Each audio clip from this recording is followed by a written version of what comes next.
This is my first time.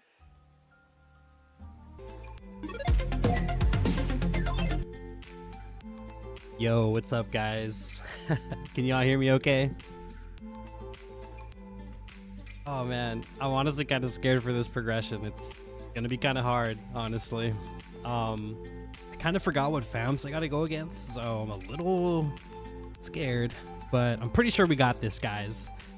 I'm pretty sure. We got plenty of sets just in case to test out. I wanted to ask y'all what sets y'all wanted me to try to progress through this, because I know a lot of y'all really are quite fond of Witch'em.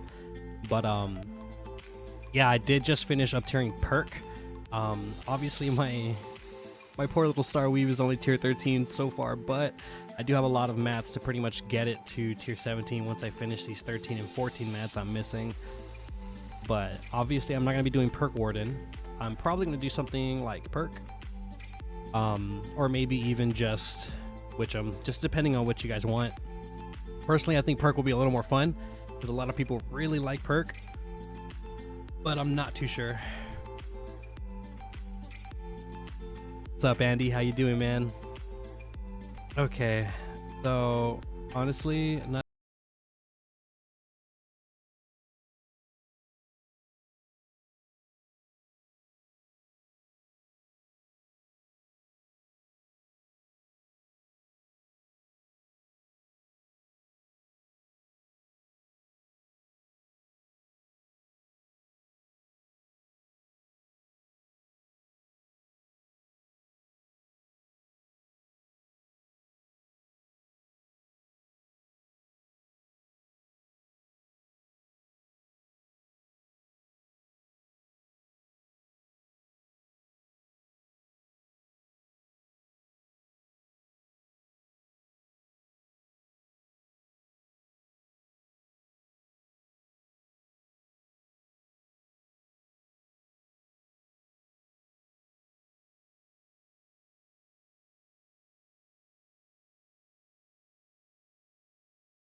If you don't know where to find that, you just click on your little character on the bottom left.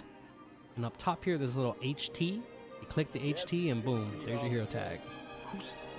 Don't look at my pathetic amount of materials, okay? I don't have that much on Nub, honestly. Okay. So it seems like we're gonna be going through with perk. Forgive my ugly character real quick. Let me actually swag him up a little bit as fast as I possibly can. Nothing crazy.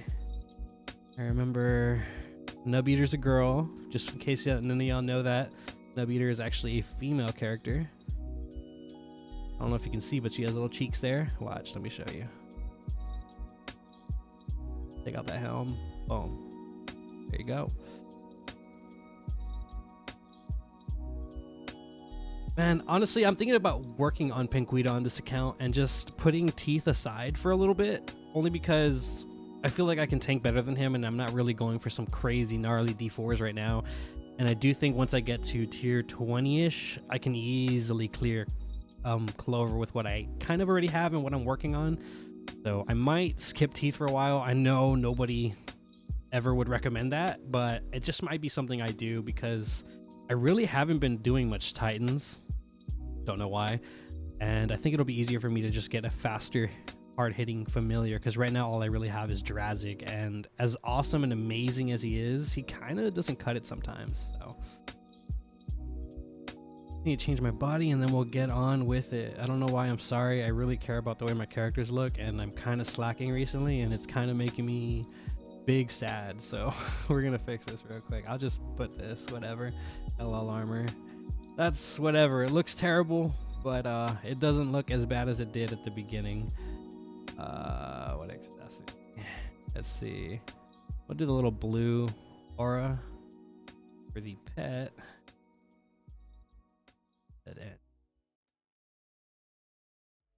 I like these little bat guys. They're super sick. Well, he's a little bunny though. There you go. Boom. There. We don't look too crazy terrible, so we look okay. We can get along with this. Do I have any movement speed boots? Yes, I do. Let's make this a little faster for us. Yes, I know, guys. It's terrible, guys. My materials got destroyed during this event, so don't mind me, please.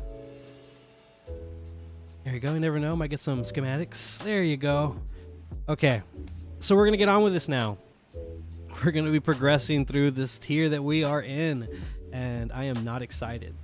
So first off, go ahead and see what the flag's called. Stone Anta. The Phony's Lair is at sight. We're going to be getting rune fragments, major revive potion, and 10k gold. Go ahead and check out the drops. As always, the drops really kind of don't matter during progression, but just in case y'all are curious, here they are. No mud right now, sadly. We got a few epic skems, and the rest really doesn't matter. So let's go ahead and get on to it. We're going to be trying out Perkunis. Are you guys cool with Perkunis? I'm going to go ahead and get these names real quick. Hold on, sorry.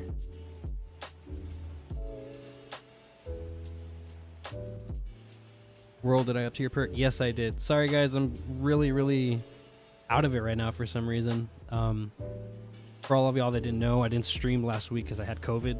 So, yeah, kind of just getting back into this groove. Not used to streaming right now. But, yeah, so far all I have is Joe Mama. Is anyone else going to be entering the Wheel of Names before I go ahead and start this?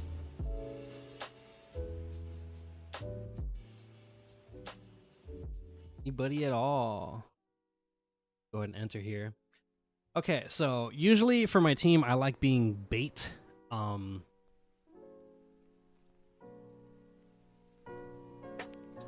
like being bait for my team. I know I have Perkunis, and that is a tank set. I could always tank and just use a lattice, but I just want to go ahead and see what my stats are on my fams real quick. Okay, so it looks like I can tank, which is good. I'm going to tank with Perkunis, unless anyone wants to see Witchem, which I don't think anyone really does. I'm going to use a Lattice, and possibly Blinka if we have her here. Do I have Blinka? Yes, I do. Okay. So, this is going to be what I'm using right now. It's going to be full set Perkunis, along with the Mythic Exothermic Armor, just so I can get that 10% more block. That's 10% there. I won't... Oh, wait, yes, I will be. I will be getting the 20% here, so that's going to be 30% block. Using my Demeters, another 20, 50% block. Then there's 1, 2, 3, 4, another 20, making it 70 block. And then we got 5, 10, 15, 20, and 90 block. And seems like I'm only at 98 block, I believe. Let me see. So 20, 40, 60, 80, 98. Yes, I'm going to be at 98 block. Can I upgrade this by chance? Let me see. If I can upgrade it, I might. That might put me at 100. What does that put me at? No, it goes up in deflect. I mean, that's cool and all, but I wish it went up in block. But that's fine. We're going to be doing this with Perkunis. I see Dremen here. Let me go ahead and put you on the wheel of names, my guy. Welcome to the stream, buddy. I see another name here. I can't really pronounce it. I'm really bad at pronouncing names, but it looks like Zareya. Pretty cool name. Okay, let's get on with it. First flag. I'm like worried that I'm gonna like totally mess this up. So I usually like putting my Blinka third and my DPS second. Although the DPS is very important, I just feel like if you lose your heals too early, seeing as Blinka is squishier, it'll just cause some problems. So I'm probably just gonna have Blinka in the third slot. And if this team doesn't work, I'll just consider using Jello in the back with Aladdis as my bait, take out Blinka and use Drazik. Aladdis has pretty decent heals, which I'll show you in a bit. Gonna go to my set, all Perkunis. We're gonna have 98 block, which is good enough, honestly. We have a decent amount of deflect. Actually, wait, I forgot to count these. Okay, so actually I'm already at 100 block. We're at 100 block. We're at 100 block. Go ahead and really check out my deflect real quick. I'm curious on my deflect. What do you guys think my deflect is? 18%? That's not too bad. So 100 block, 18% deflect. We're going to be heading into the first flag, the Stone Anta. This is going to be our drops. Going to be our rewards. Let's go and enter. I already did this twice, but I'm sorry. Just had to double check everything. I didn't really have time to prep. I was in town all morning. So sorry, guys. Okay, that's going to be our team. It's going to be me, front, Drazik, Blinka, then Aladdis in the back. We're going to accept. Make sure the auto is turned off. You just start spam clicking. Okay. Okay, so I'm already kind of scared, guys. Let's check this out. This is going to be our first fam right here. So for the first fam here up front, we have Phony. They're going to be what it looks like, kind of like a healer. They have 5% earth damage base as a bonus. They have a lot of stats into power, some into agility, and then the rest in health. So seems like a healer in my opinion. They damage the weakest, so they're going to be poking at Aladdis quite a bit, and they're also going to be healing pretty much anyone that needs any heals. Their speed is pretty decent, so keep an eye out for them, nothing crazy. And we have the Gorgonia here, which also looks like an offensive fam, since they do come with 7.5% earth damage. They have a lot into power, second stat being in health, and then the lowest being speed. Now, the speed honestly is pretty low, so you don't really have to worry too much about their SP attacks. They'll still, of course, be able to do it, seeing as they only have 1 SPs, but nothing too crazy. They do attack the closest to as a 0 SP, so just know that my Drazik is going to be getting poked at, so if I am having any issues, I will have to remove Blinka, put Aladdis second, and then put Jello in the back, or put me in the back with Jello in the front, but I think I'd be a better front. Thing is, I have barrier. Knowing that I have perk, the barrier could cancel the second hit for this 1S or the 0 SP, so it's a good thing that we got Perkunis. Perkunis is going to come in clutch. They do have a bleed, so it's a good thing that Aladdis is my bait and not Glarsdos, because if I used Glarsdos, I would get hit, and yeah, I would take a lot of damage off, but I would be getting bled slowly by this guy. So Aladdis could evade those bleed stacks, which is very, very nice.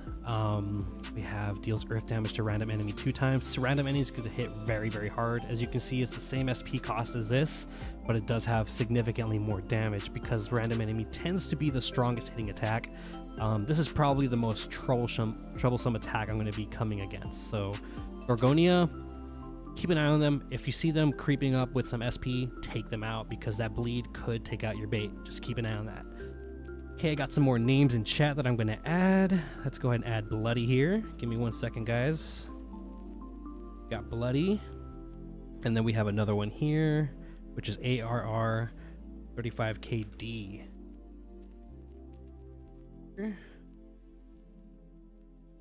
And there's the name right there. Perfect. All right. So I'm gonna manual, seeing as I don't know how strong these guys are yet. I'm gonna do 0 SPs just so I can get some SP stacked up. I'm gonna try to shield as much as possible with a lattice. Save my shields on Blinka until I absolutely need them. I still don't know how strong this is. So it seems like this is honestly a walk in the park so far. We're honestly gaining a lot more than we're losing, which is very, very good. So I think I'm just gonna auto this. I'm gonna auto this real quick. If you guys have any questions, please ask me about this, please. Okay.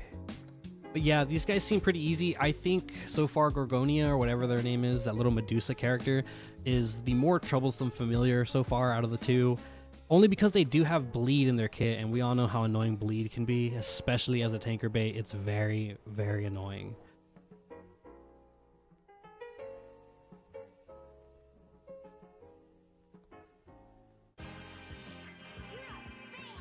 Honestly, I think we're just going to steamroll this. What flag is the one that gives everyone problems, by the way? Does anyone remember the tier 17 to 18 progression? Are there any troublesome fams at all? I can't remember. I just like autoed this on my main, so I don't really know if there's any problems in this tier or not. I think after tier 16, it was just a walk in the park for me because I was max tier once I started tier 17.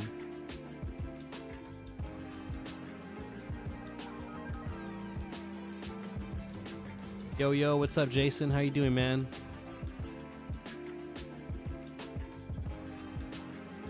Flag 9 or 8, can't remember. Okay, does anyone know what familiar that is? And like, if they're tank or offensive, would really like to know. The one with the boosted fam is usually the hard one. Yeah. Okay, so clear your path to Gorgonia. Okay, this is going to be our rewards. We have the ancient fragments. We have the 5 epic material and the 10k gold. That's going to be our drops. Nothing's really changed. Go and enter. Now, I did feel pretty comfortable with this team. However, I really don't think we need Blinka right now. I think I'd feel safer with a lot of second and Jello in the back. I'm going to check Jello. Make sure he has a brain on him. I'm going to do shield team when get hit. I think Lattice has healed. Spread heal. Yeah, spread heal. Perfect. Gargarax has an offensive brain, attack strongest, just to hit harder. Since I don't have the speed, I want the extra offensive capability. So let's go ahead and see if we have any new familiars. I'm gonna go ahead and get that name real quick before I lose it in chat. So I added Sturdy Turtle to the list. If anyone else wants to enter the giveaway, just get me your hero tag. Super easy, just click on the bottom left where your character is. There's an HT on the top left. Once your character menu comes up, that's gonna be your hero tag. Okay, so we do have another familiar here. This familiar is actually really good because they go into a very fantastic rare familiar fusion, I believe, and that's going to be Lermes Binner. They make Binner Totally, just as a little spoiler there for you if you guys are interested in what familiar I'm talking about. I made a a fan review about them if you wanted to check them out. Okay, so they are coming with 7.5% earth resistance. They have very little power, a whole ton of health, and very, very little speed. Looks like they're just going to be a meat shield. Earth res, nothing crazy. No one really uses any earth weapons most of the time. I mean, I guess there's earth res because of the DPS set, but still, nobody uses it. Okay, there's going to be a deals earth damage, the closest enemy, and bleed. So they do have a bleed 0 SP. But again, they're so slow, you'll probably take them out before they're even a problem. And they do such little damage, it doesn't really matter. I know you guys are going to be tempted to want to kill them first because you see that 0 SP bleed and you're like, oh my god, Lermes Binner is going to like totally wreck me. Oh my god. No, just completely blow him off, kill him last. There's a shield self. He's going to be very annoying just because he can just keep sustaining. But again, remember, his power so low, that shield is nothing. And they also have a earth damage and drain from the closest enemy. Again, nothing crazy at all. I do have some more names here. I'm going to go ahead and add them. I see Abra Cadaver here. Pretty cool name. Like your name, dude. And I do see Jin Sabo there. I think that's how you say the name. Oh, whoa, what happened? Let me actually get this other name real quick. Hold on, guys.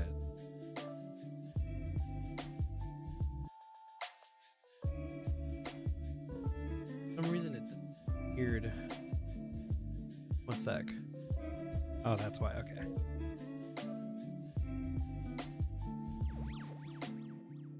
Yeah, guys, honestly, I'm going to get rid of the wheel of names and I'm going to start doing marbles soon.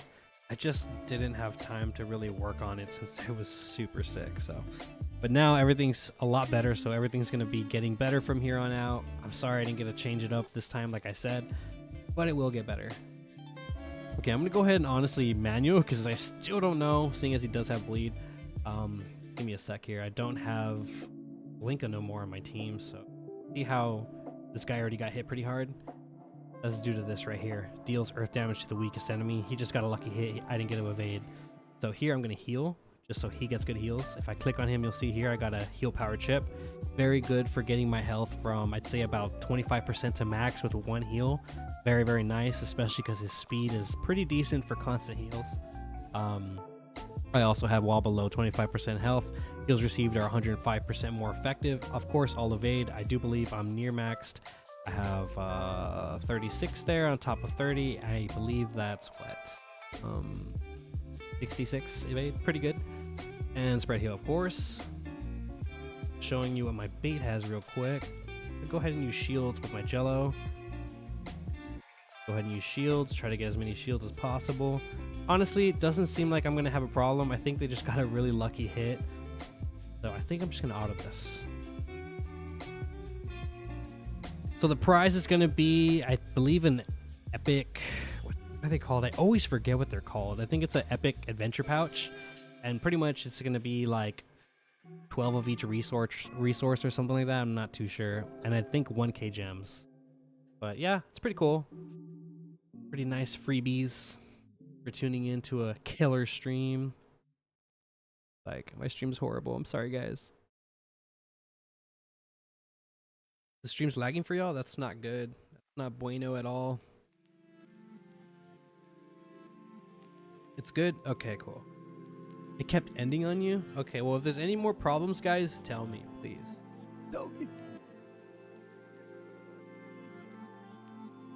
So, it's boosted Gargarax. Okay, boosted Gargarax. I'm trying to remember who Gargarax is. So you guys back? Can you all hear me? Just wondering if there's still any issues with the stream. Sorry guys, I have a Spectrum and honestly, Spectrum is terrible, but it's the only thing in my area that I can have. I think Spectrum is like the waste of all internet companies. I think it's terrible. At least when it comes to quote-unquote high-speed internet. A damage and speed healer? That's nothing, honestly. The thing with damage and speed healers is all you want to do is make sure you kill whatever's trying to kill you. Like, the most threatening opponent. You want to take care of them first. Even if that's not going to be the boosted familiar, you want to take care of them first. Now, if you do have issues taking out the strongest, if you have like an attack strongest brain when you hit, or when you get hit even, it would be really good for targeting him out. You know what I mean? So I believe my Drazig's target ability with the strongest brain proc is going to honestly destroy them. So I'm not too worried about a speed healer, but we'll see when I get there, right? Okay, let's go ahead and check out this third flag. Earth's Aditon. Aditon? I don't know how to say that. Sorry, guys. Find Lermies the Butcher and listen to what he has to say. What if I don't want to listen? We're going to be getting 10 elemental fragments, 40 mount guts, and 10k gold. That's going to be the rewards. We actually have mud here, which is pretty nice. Never know, might get a mud. Doubt it. Let's go ahead and check that out. So I think we were pretty safe with the Alatus and Jello Drazig combo. Me in front, of course. Jello can take the strongest and furthest hit. I believe he does have a redirect. Yes, he does. So he also takes a little more hits than usual, which is great because he has the highest stam.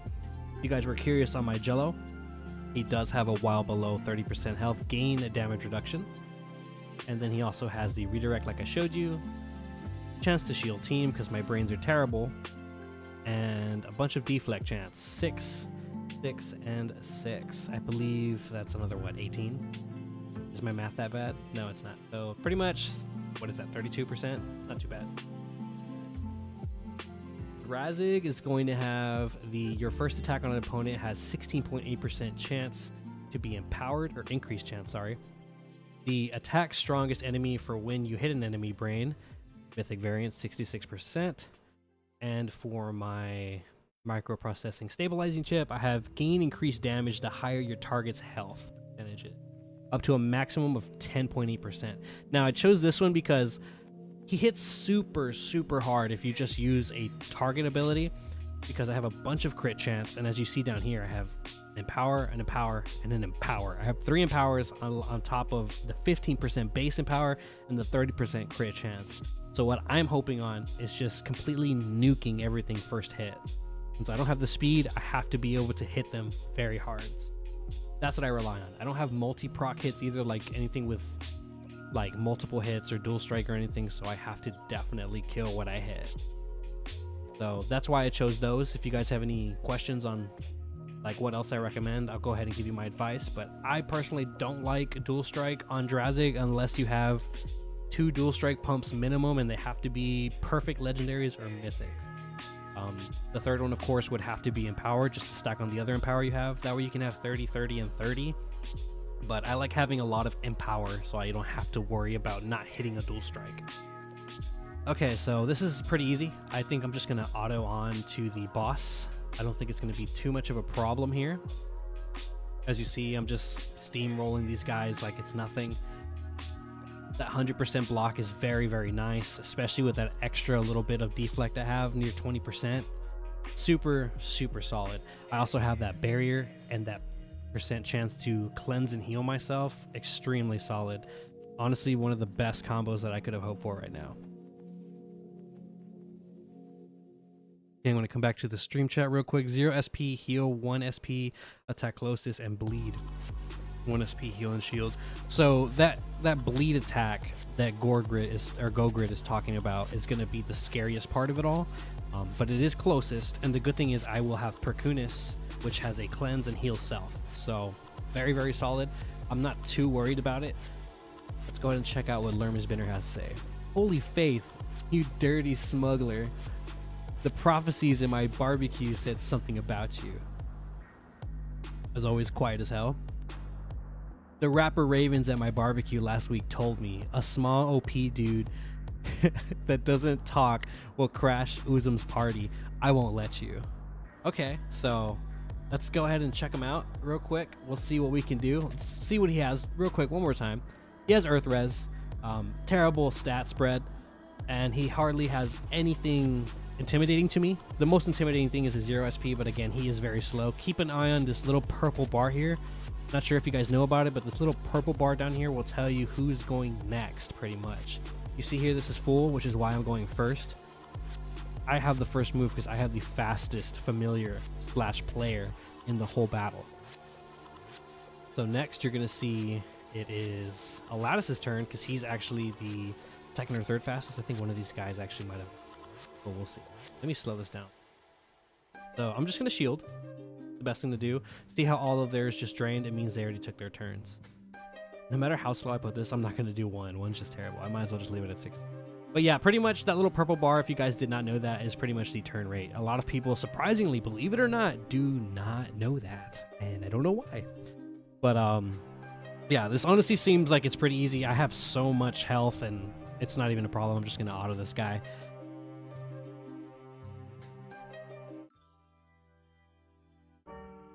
Yeah, I'm not really digging this new playlist, guys. If you guys have any recommendations on the playlist, please tell me. I do need to find some, but I really haven't had time. I'm going to see if I can look through some tomorrow to get some better music for the stream.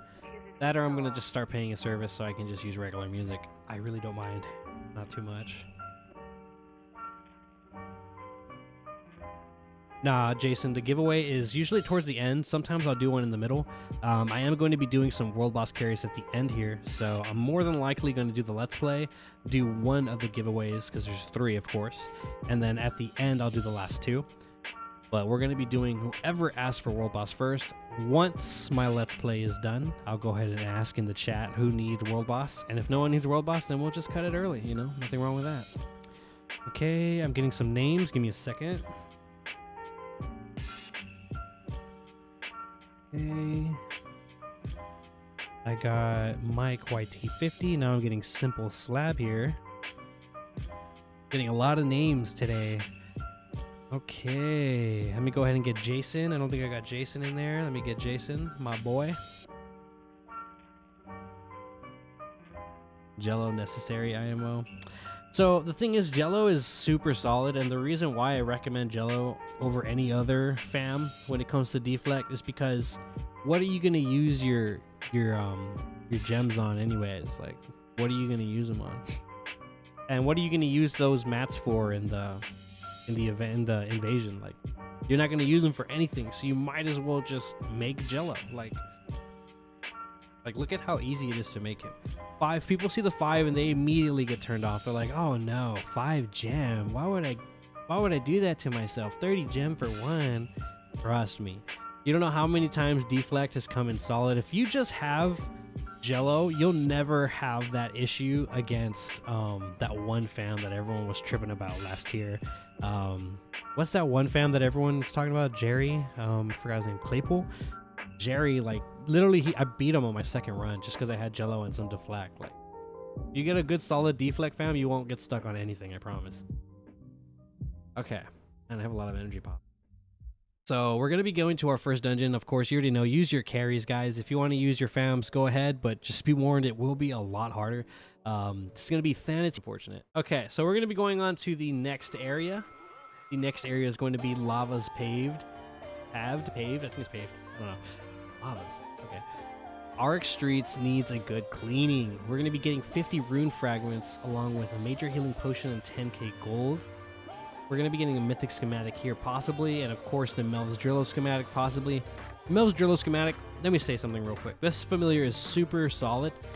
Only problem with this familiar is the attack weakest, but they are probably the easiest familiar to make when it comes to a legendary DPS familiar. That's pretty solid. They have decent healing abilities, and they attack weakest, but they have a decent amount of combust in their kit. I highly recommend Melv's Drillo if you guys are looking for an easier to make DPS familiar. Go ahead and enter. So I really liked this last setup, so we're going to do that again. Let's check it out. Make sure I turn off auto. Oh, it's these guys. I remember these guys in the D4. They pissed me off. Okay, I see another name. Give me a second, guys. Went ahead and entered that one.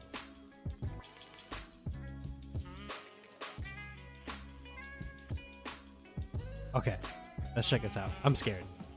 Jello's not scared. He's ready for anything. But I'm scared. Honestly, my team looks pretty swag. I think the only one that kind of kills the swag is probably Aladdis because he just doesn't fit the vibe, but he's still pretty cool. Okay. So we got Fido up front. They have 7.5% fire damage. They have a decent amount of power, a great amount of strength, and very low health, so they're definitely going to be the damage dealer of the group. They seem to be leaning towards healer, though, which is kind of a reliever, because their 0 SP is healed and shield's weakest teammate, which is fine. They're weak, so usually Drazic will one-shot the weakest, so I'm not too worried about who they're healing there. And worst case scenario, I just one-shot him. He only has 4k health, so nothing crazy. They have a 1 SP. Singing the song. Hold on, guys. That's whatever. They have a 1 SP deals fire damage to the closest enemy and combust. That combust is going to hit pretty hard and it's going to be pretty nasty, guys. So he is a little worrisome once he does get SP. And he also has a 2 SP shields target teammate 2 times. Nothing crazy. I'm not worried about it. Just take him out if he's giving you any problems. But if you are just blowing up in the front, it might be more than likely because of Fido. Let's go ahead and move on to Hest. They do have 7.5% fire damage as their bonus. They have a decent amount in power, good amount of speed, and very, very low HP. So they're even easier to one-shot for my Drazic. They have deals fire damage to the closest enemy and combust. Very, very scary. Gonna definitely have to take out Hest first. They have deals fire damage to the weakest and strongest enemy. So that's a little worrisome. Definitely Hest as the target enemy for now. And then another 1 SP, which is deals fire damage to the strongest enemy 2 times in combust. Hest is definitely going to be who you want to take out if you guys are struggling here for whatever reason. This familiar right here, Hest, is who you want to target out first. Fido is a little worrisome, but nowhere near as bad. Okay, let's check this out. I hate lo-fi with vocals, guys. I'm sorry if I skip a lot of songs. You know what? Here, hold on. Let me just put on some of my old jams. It's the safer songs.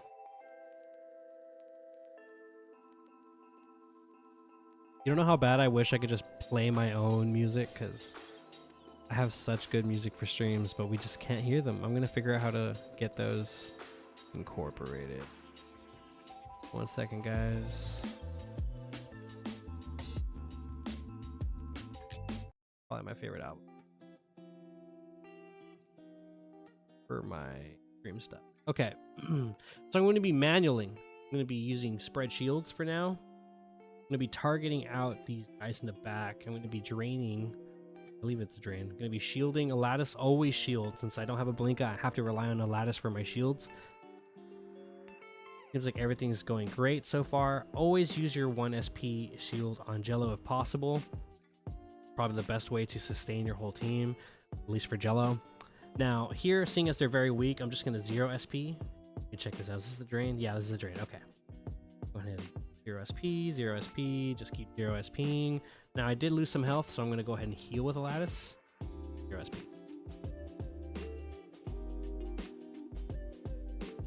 Okay. So it seems like those are going to be the only 2 enemies, and I am kind of losing a decent amount of health. Nothing crazy. I think I'll be fine to auto. What do you guys think? Let's check it out. Okay, so far it seems fine. I love Deftones. If I could play Deftones, I would blast it. I'm making Mythic Pet World. No, you can't. Jesus Christ, B, you need to behave, bro. What Mythic Pet are you making?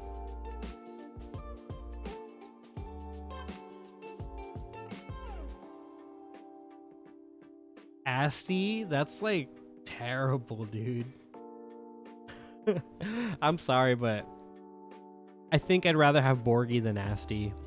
And that's only because I have a maxed out Asti, and pre-Clover nerf, before they took away rerolls for pets, I know Cole was like god tier, and now Cole is just great, but he's not like super strong anymore. Asti was actually very, very reliable back then, so he was actually very good for world boss soloing, and now he's just pretty bad. I think of him as the 2nd or 3rd worst pet in the game, period, when it comes to the mythic variants.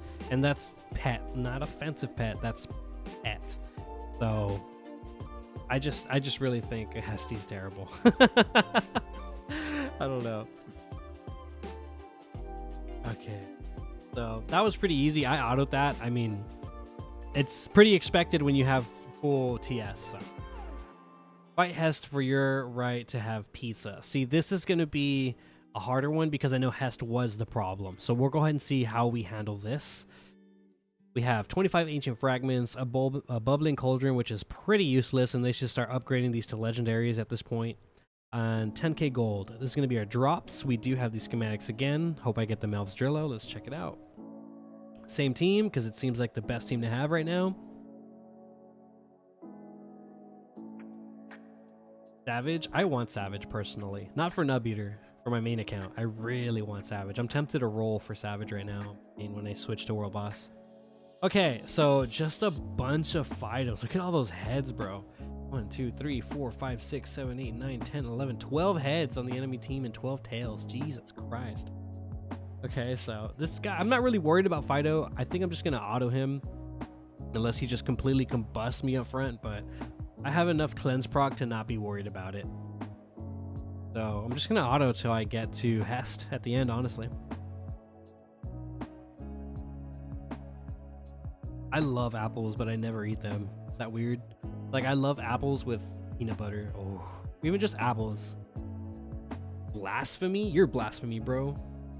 Just kidding. Just your pet rolls. What was your last pet roll, Mercer? I want to know. I want to know. I want to know so bad. I need to fix my stream, man. I'm going to start getting some emotes. I might even get some custom made emotes. If you guys want to give me some ideas in the chat, please leave them there. I want to get some really funny ones, but I also want to get some really cool ones.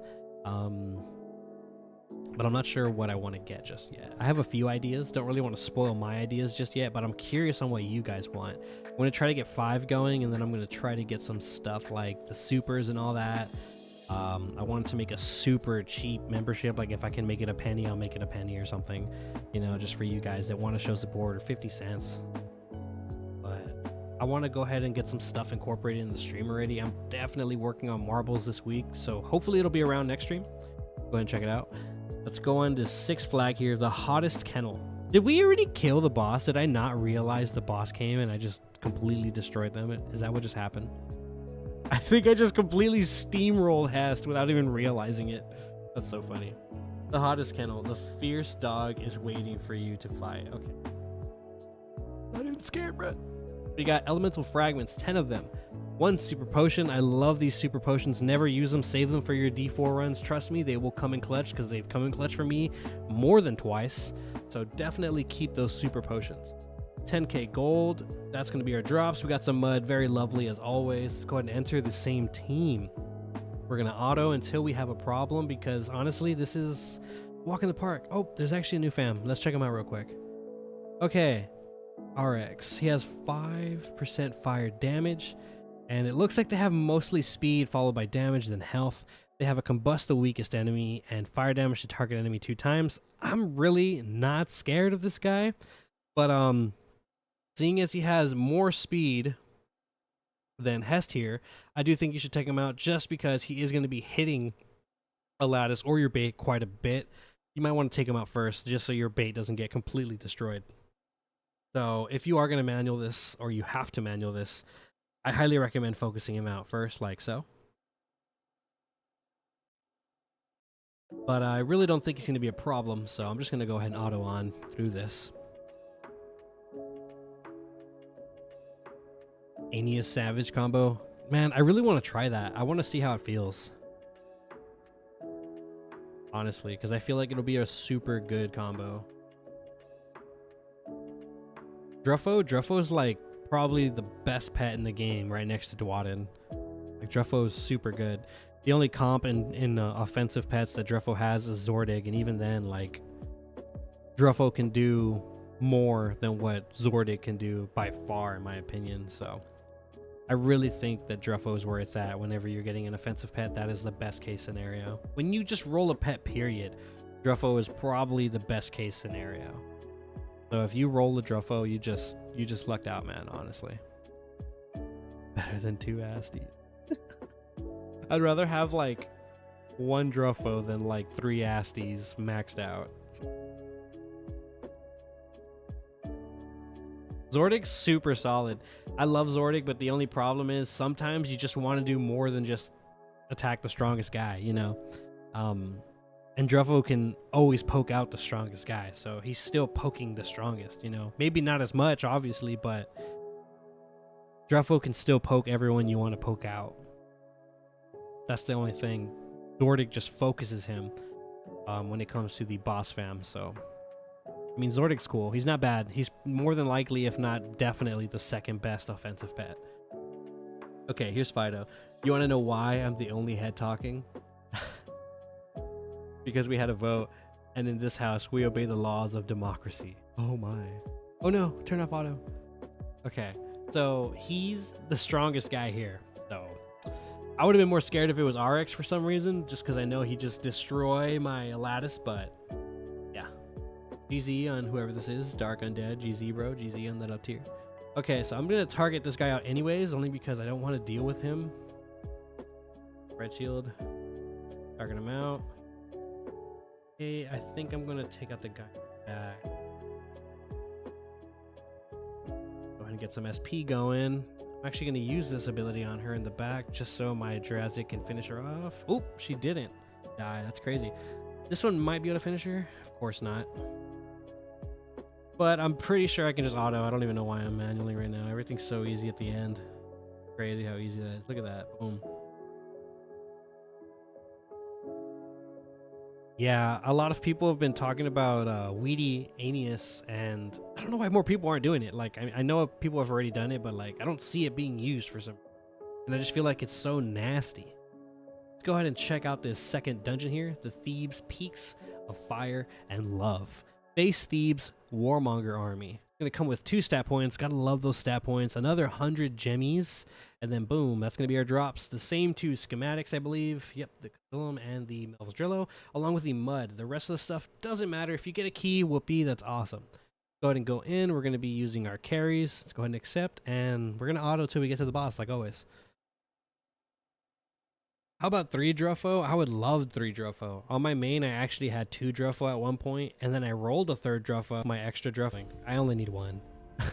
So I just got rid of them. I didn't want to have too many pets for no reason. I'm not super whale like everyone thinks I am, so.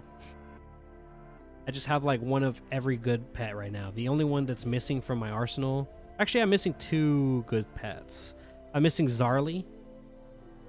People are saying Crew is super good, so if I get a Crew, I'm just going to keep him. I'm missing Zarly, and I'm missing Zordig. My alt World Dash Eater actually has, what's it called? Actually has, Zordig and Ascendancy, which is crazy. Okay, here's the boss. It's Thebes. This guy is super annoying in the D4 because he doesn't die unless you have enough power, but... he's not going to be a problem here. You sit down. This is my house, my land, my soldier brothers. So sit down before I knock you to next week. Okay, let's see if Thebes is going to knock me to next week. I didn't even get to see him, bro. I didn't even see you, bro. You're gone.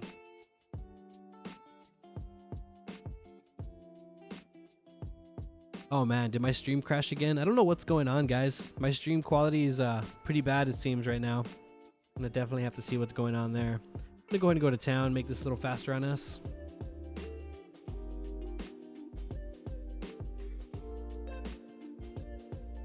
Okay, we're gonna be going on to the 7th flag.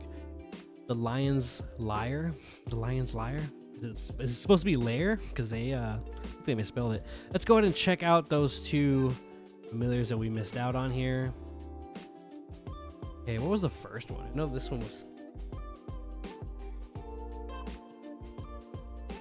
Here's Thebes. Thebes is going to have 10% fire resistance. They're also going to have a decent amount of power, very low health, and a decent amount of speed. Not like crazy decent, but like better than the health. They have a shield and heal self. That's a really cool animation. We need more familiars that have this guy's physique and this guy's move set. Like, look at how cool that looks. I don't know why they're not utilizing this. Flame Thrust, which is going to be deals fire damage to the closest enemy and combust. Very decent attack. And then we have Heart Throw, which is deals fire damage and drain from selected enemy 2 times. And then we have Flaming Piercer, which is deals fire damage to the closest enemy 2 times and combust. Very decent attacks, but they're so slow. It just really doesn't matter. It really doesn't matter. I think the other guy was Thanates. Yes, so here's Thanates. We didn't get to see him because he also just exploded, but that's 10% earth damage right there. That's their bonus. They have a lot of speed, some power, and very low health. It seems like they're a DPS familiar. They do have deals earth damage to the furthest enemy and bleed. Super strong ability if you have anything other than your tank in the back. That is very, very deadly. We also have magic stuff. Deals earth damage to target enemy and bleed. A very, very powerful ability. Again, if you are going to be running through the first dungeon in this area, you definitely want to take them out first, that's for sure. And then we have that thingy, which is deals earth damage to the furthest and closest enemy. And then we have which is deals earth damage to a random enemy 2 times. These are such dumb, honestly. Man. Keeps playing the same song, does it not? Do you believe it? Go ahead and go to the quest. We're going to check out this 7th flag now. The Lion's Lair. Destroy Nemian's head scouts. So we're going to be getting the 50 rune fragments along with the average energy potion and 10k gold.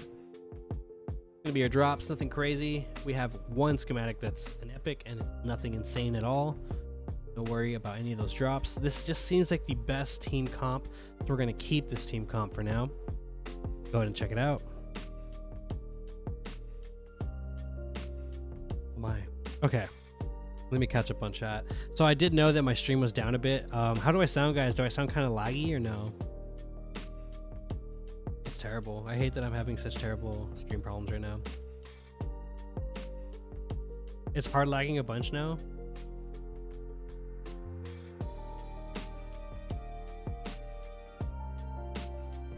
That's horrible, guys.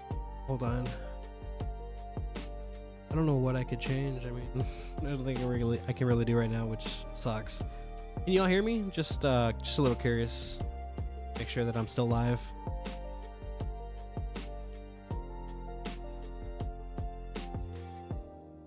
Nice. Okay, so let's check it out. Let's go ahead and go through. Okay, here's gonna be our first familiar. We have this guy, which is Nemian. They have 5% earth resistance as their bonus. They have a high amount of HP, some attack, and then very, very low speed. I'm not worried about him at all. He has a drain strongest. Just gonna be proccing my brain, if anything, and shield self, so he's nobody to worry about at all. And then we have Gargarax, which I hear is the boss. That's very annoying. They have the heals target teammate, which is pretty nice, honestly. Really cool effect. They have deals air damage to the closest enemy and bleed. That is what's going to be hitting us pretty hard, but I do have Perkunis, so not too bad. Not too scared there about this at all. And they also have a heal and shield's weakest teammate, so that's also something they're more than likely going to use to shield themselves whenever they're the only ones left at the end. They have a decent amount of speed, very, very low health, which is what's really good about all this. But their damage is pretty high, so that 0 SP attack closest and bleed is going to be a little scary. We'll go ahead and definitely target them out first. I'm not going to auto just to see how my team can handle these guys real quick.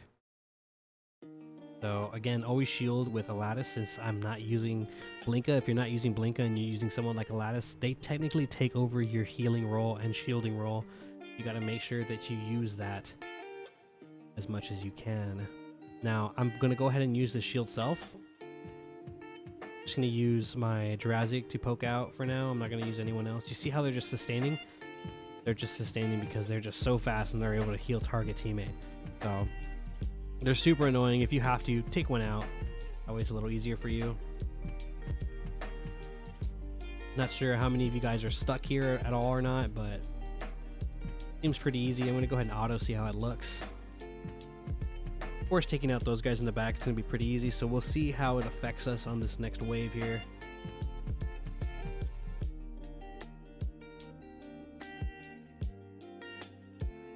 Alright, so everything seems like it's going smoothly.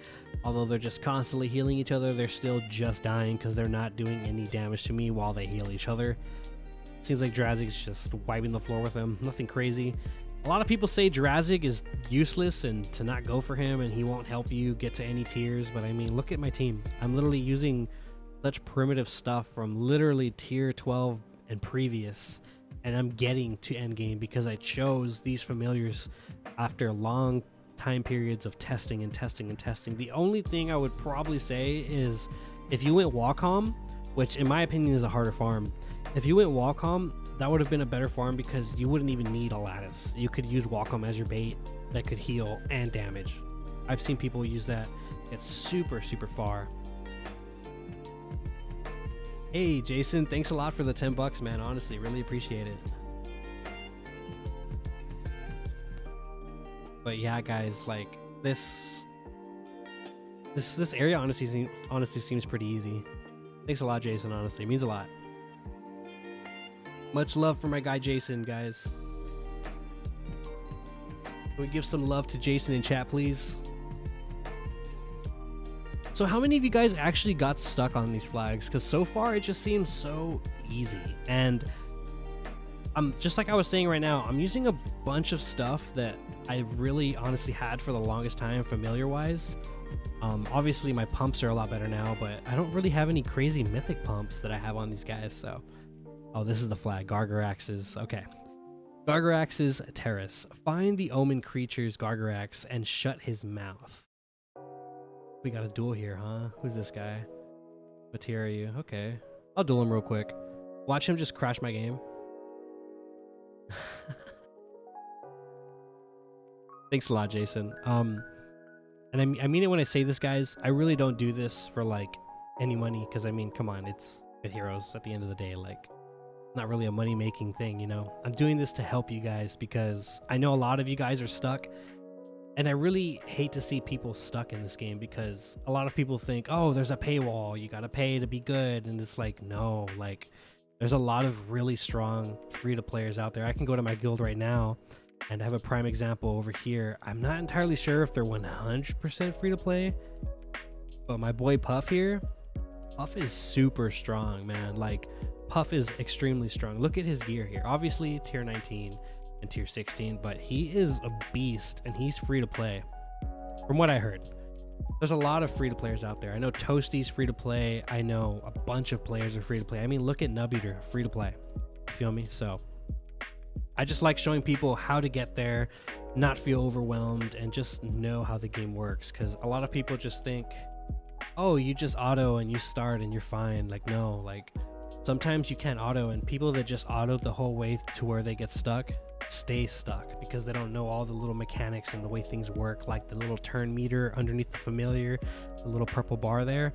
They don't know that. You feel me? They don't know to check their skills by clicking on the familiar. They don't know the difference with any of these abilities. Like, the people don't even know what bleed does. You know what I mean? So I just like giving back to the community and helping them out, because I really do have a great time talking to you guys and just watching this game grow. A lot of people just always say, oh, this game's dying, but it's like, dude, if the game was dying, there still wouldn't be any players right now. Trust me, there's still a lot of players, a lot of new players. Like, yeah, some of the old guys left, but there's still a bunch of new players, and those new players need something to show them, like a guide or something. And that's kind of why I did all this stuff, just for you guys. Because I know when I was new, I was watching Gavix and I think Chuck a lot, because I was a noob, and I was also asking a lot of questions in the chat, but not everyone likes asking questions, and sometimes there's just some mean people out there that give you the wrong answers. So I just like making those videos for you guys, because I know it's a lot easier to just look something up on YouTube. But thank you so much again for that dono. I really do appreciate it. Okay, let's check this guy out before I completely blow him up. Zonda. Zonda was very annoying in the D4, so let's check him out. He has 7.5% air damage as the bonus, which is honestly super solid. We do have a lot of power and a decent amount of speed, so he's definitely going to be a damage dealing familiar. Just looking at him, you know he's going to do bleed. He seems like an air type familiar, which he is, of course, because of the bonus. So he has deals air damage to the furthest enemy and bleed. That is so scary, because Jello, if he doesn't hit that deflect, he's going to get bled out so bad. So you got to definitely take out Zonda before even Gargarax. In my opinion, Zonda is target number 1, just so your Jello doesn't get blown up. And if you find that your back is getting destroyed way more than your front is, try swapping you to the back if you're running Perkunas or Witcham, of course. We also have the 1 SP Afterlife Taste, which is deals air damage to the strongest enemy 2 times. So that's really troublesome, but it's nothing crazy, seeing as I don't think they have any brains in just regular dungeons. Deals air damage to the weakest enemy and bleed. That will hurt your bait big time, but the good thing is we have an evade bait, so we have a lot of chances to not get hit by that bleed proc. So Zonda is still very dangerous. Let's compare him to Gargarax real quick. As you see here, he has a lot of healing abilities, so he's nothing too scary, and he does focus front, which is a decent amount of damage, but nothing crazy. I say definitely take him out. Super easy too, because it seems like they prioritize him in the front, which is great. See how these guys just took their turn and I just lost so much health? I'm going to go ahead and drain from them. I'm going to use heals. Closest. Heals. Heals. I'm going to heal myself. And now I'm going to focus on getting my shields up by using 0 SPs. There's a lot of science and tactics. That's why I love this game. One of the reasons. Yeah, honestly. I had forced camp since tier 14, so my fam's looking good, etc. Yes, honestly, camping tier 13, 12 to 14 is like the sweet spot for camping. It's so good. That's just where all the decent fams are that have like very good stats and very good stat spread. So I really do think camping there for either Wacom or Drazik is just super worth. And if you're already there and you don't have any of those world boss familiars like the epic variants, then just go straight for Penguita. That will also be very good. I like a lattice personally because again you can evade these procs like bleed and combust, and yes, you might die a little more often, but you also have an easier chance of progressing through the tier with less TS because your bait won't always get blown up. It's only if you get unlucky with your evade procs versus, you know, having damage reduction and just getting hit regardless because you have damage reduction and just getting blown up or bled out. It's not as guaranteed or not as safe in my opinion. So you're just guaranteed to lose with less TS if you go with someone like Larsdos versus a lattice, but that's just my opinion.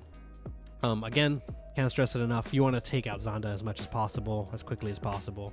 He's annoying, so I'm just gonna completely annihilate him right here. I don't even want to deal with him right now. And then once I get rid of him, I'll auto. I have a bunch of SP on the main, and then my other fams only have 1 SP, so I should probably not auto an SP stack. You guys say this is where everyone gets stuck. There he is. So this is definitely an SP stack group. Okay, let's go ahead and 0 SP. There's a lot of Zondas here, so this is very troublesome. I'm still going to 0 SP because I still feel like my fams can do it. So I do have this drain 0 SP. I'm going to do it to poke out the Zondas. I'm still going to use shields.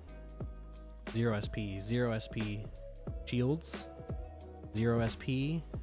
I'm going to go ahead and drain to poke out the Gargarax in the back. And I'm going to just start shielding. And that goes for everybody. Everybody shielding, every single familiar shield. I'm going to go ahead and heal to prevent him from dying right away. I'm going to go ahead and heal again. I'm going to get my shields up. You see how I have the chance to kill this familiar, but I'm not doing it. I'm spending SP so my other fams can get SP and shield up. I'm spending SP to heal instead, but you see how I used one and I got 75% back.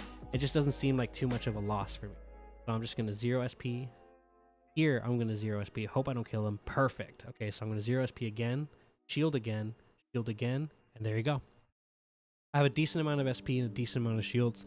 So you don't just auto or just kill everything right away, and that's what I'm talking about. Like, those are the tactics I'm talking about. You need to take your time. You need to see, I have the boss coming up. I have no other way to feed off these other fodder fams. Fodder is just like trash fams. That's what a lot of the higher tier players call it. The more meta tier players that are into like current tier D4s, they call them fodder fams.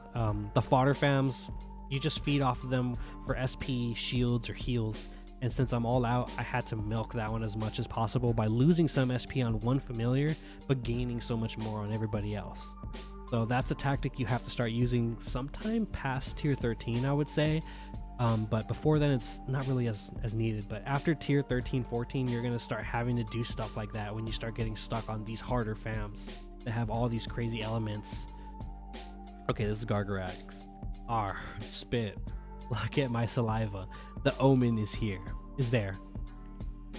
The omen says that clean white winds will stop your journey soon. Winds like this one's from my doohickey thing. What's his... Okay, I don't know. Whoever writes these scripts are terrible. Okay, so I didn't even attack. It seems like he just kept attacking from his speed, and my deflects were just going back to him. So it seems like he was gonna wipe me out, but my deflects were doing some work, and my self-heal procs were doing works too. So we're gonna go ahead and take a look at Nemian. It seems like Nemian ain't nothing. I'm probably just gonna target out Gargarax in the back real quick with every familiar. Okay, you see how I'm losing a lot of health? Go ahead and swap out with Jello. Okay. Dang, so we might actually die here. This is crazy. Let's try putting a lattice up front. Let's go ahead and heal me. What is this? This is a heal? Oh, this is perfect. Okay, I'm gonna try using that. Oh my god, guys, we're dying. This is not good. Go ahead and put a lattice second, and then put me back up front. Well, let me take the hit. That'll be fine. Dang, I got wiped. Okay, so we're gonna have to try again. It seems like we're gonna definitely have to have 4 SP on Jurassic from what it seems. So let's try that again. This is what I'm talking about when I say you need faster fams. Oh my god. So this is where you need to get Penguita. Okay. I might have to get rid of Jello.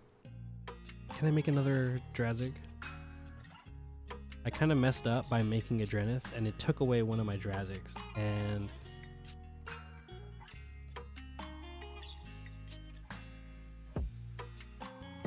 I cannot, which is unfortunate. But if I had some more of this, I could do some World Boss and get some, but I don't think I'll need. Go ahead and come in here real quick. Boreal's battle axe is actually pretty good. So yeah, I honestly recommend it. The moveset's pretty strong. Let me see. Is Boreal's battle axe that one in? Is that in the Infernal tier 15 question mark? Yes. Wow. Okay, so it has air damage on shielded targets. It's pretty good. I remember back then when it came out, it was pretty meta, but right now I don't think it would be anywhere near as good. Right now it just seems solid, if anything. It's very good if you're in the tier, but if you're looking for up tier potential, I would just steer away from it, to be honest. Okay, so since we failed that, we're gonna have to try that one more time. That's crazy that we failed that. I didn't think we would. I think we gotta get rid of Jello, and I think we need to bring in some more damage. I have a Penguita, but she's like nothing right now. This guy, it really might. I might use Hent. Let's try him out. What do I have on him? Damage reduction. Okay. So we're gonna try him out. We'll try him out in our team. He might not be nothing crazy, but he's pretty much another bait that I'm gonna put in the back, but he has more offensive capabilities than Jello, so he might come in clutch. He does have a strongest enemy in freeze, which is pretty solid. We also have damage target, and we also have corrupt in his kit as well. Super nice. Very good replacement if you don't want to have a second tank in your team and you do want a little more defensive but offensive capability. Hansen is a very good epic familiar. Haven't really talked about him yet. He was actually going to be one of my fam review fams, so little insight on him real quick. Okay, so we definitely can't auto any of this, and we have to be as nitpicky as possible here. So we're just going to use 0 SP the whole way through. I am not going to lose this, guys. I promise you that. This is definitely going to be a change here. Just make sure you at least have full health. Shields don't matter anywhere near as much right now until we get to the last fodder fams, but I'm still going to be nitpicky on it.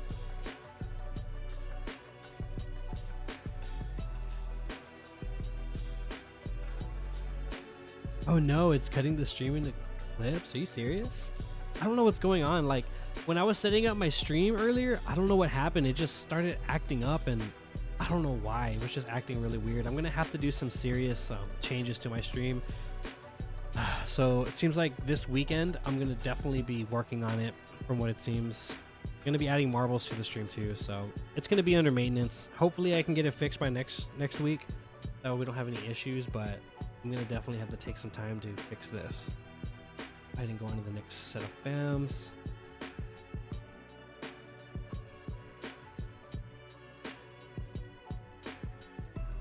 I don't know what's going on. It's weird. Andy is hacking for exposing the strength of Aladdis. Andy hates Aladdis. Everyone hates on Aladdis so much, but Aladdis is so good. Like, he's the reason why I'm able to just have like one bait. I mean, I have two baits only because this guy has a really nice 15% chance to freeze the enemy attacker. That's the only reason I'm using him. Otherwise, if I had my second Drazig, I would not have Aladdis here. I would have him to try him out instead. But Aladdis is super solid. He can literally fill Blinka's role if you couldn't fit her and needed some shielding. So just keep 0 SPing. Keep 0 SPing. Get all the shields you can on every fam possible.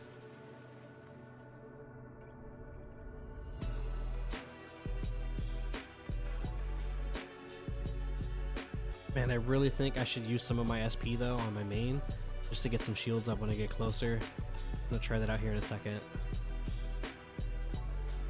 No, I'll heal me now because I'm losing a lot of health just doing 0 SPs.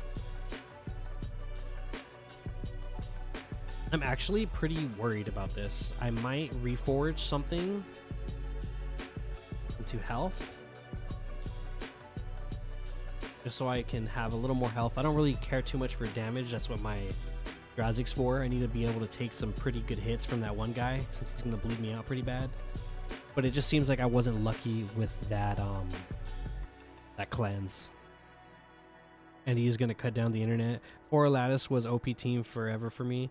Yeah, honestly, Lattice is super strong. Also, good luck on tier 17 flag runs. Looks like you're... Yeah, I am in Gargarax. Gargarax is... he actually beat me once. And yeah, I'm going to make sure that doesn't happen again. So let's not lose more than once on this stream. If I have to keep pushing, I will. But I really don't want to keep losing. I think the most problem I had was, I believe, back in tier 15. I think I died like 4 times while I was recording it. I can't remember. It was 15 or 16. No, it wasn't 16. It wasn't Jerry. It was some other fan, but I was having some problems. And I know it was before I had a Lattice, or around the time I had a Lattice. So I had just gotten a Lattice. So it was just kind of hard. I forgot what fam it was. But that was the most problematic flag I had. Now I'm kind of just going through it like it's nothing. But Gargarax seems to be pretty strong. So I'm a little worried. Let's go ahead and heal this guy in the back. We have a pretty good amount of SP coming in anyways. Okay, let's heal him again. Go ahead and heal. Wow, these guys are poking me out nasty. Okay, keep healing these guys. Do a bunch of heals right now. I don't want to kill this guy, but I have to. Go ahead and heal him. Go ahead and heal him. Go ahead and shield. Wow, Zonda is disgustingly annoying. Like, he is gross. Yeah, I'm on flag 8. Yeah, Gargarax is definitely the problem here. Jerry? Why does everyone say Jerry so hard? I beat him in 2 runs. This guy is harder than Jerry, I can tell you that much. Jerry is a walk in the park. Especially for a Jello, when you have Jello. He just kills himself. Here, I'm going to heal. And instead of just leaving all the Zondas alive, I'm just going to murder them right away, because they are quite annoying. Honestly, I think this would have been a much harder flag if it wasn't Gargarax and it was Zonda. Because Zonda just destroys everything. I'm going to go ahead and shield self. Closest. Target this guy right here. Shield. I'm going to get him out of the way real quick. Oh my god, that brain just destroyed everything. I'm trying not to kill these guys right now, and I'm killing them. See that? Like, I don't even want to kill them. Oh, you were DPS? I heard just having ANR with that mythic body can just completely destroy him, from what I heard. But I'm not too sure. I'm not a DPS main. I would ask someone like Andy for that. A lot of people ask me how to beat flags, but it's like, I'm a tank, bro, or bait. I can't really give you the answer for DPS. I haven't really experienced it yet.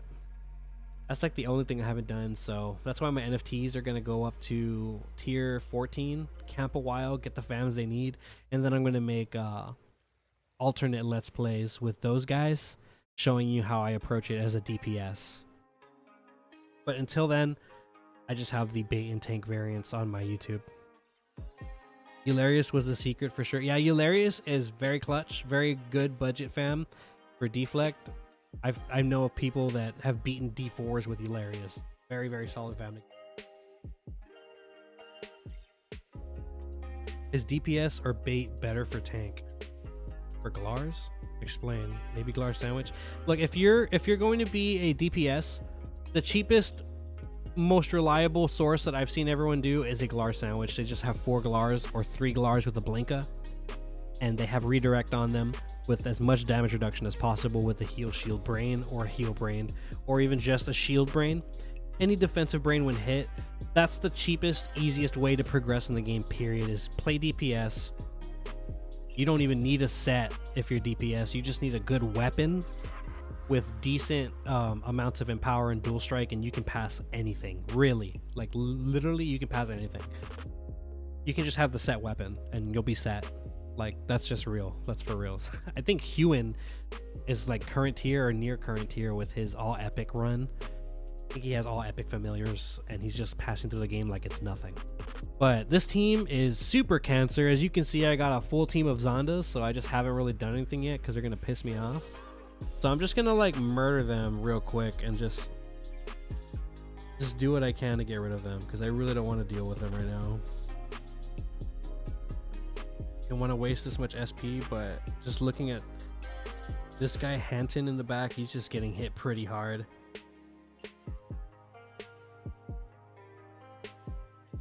Okay. So there's this guy. Oh god. Oh, I mean, the one fam I wanted SP on and I didn't get SP on. Great. Oh, I had to use it. I'm so dumb. Okay, well, we're gonna approach him and we're gonna see what happens. Wish me luck, guys. Let's do this. I feel like I'm gonna die. He just killed himself. Look at that, the power of deflect. See what I mean? He just deflected himself to death. See how easy this is, guys? Should I start over? Does that seem fair to you guys? I could start over. I could start over if you want. But I mean, that was that was a little anticlimactic.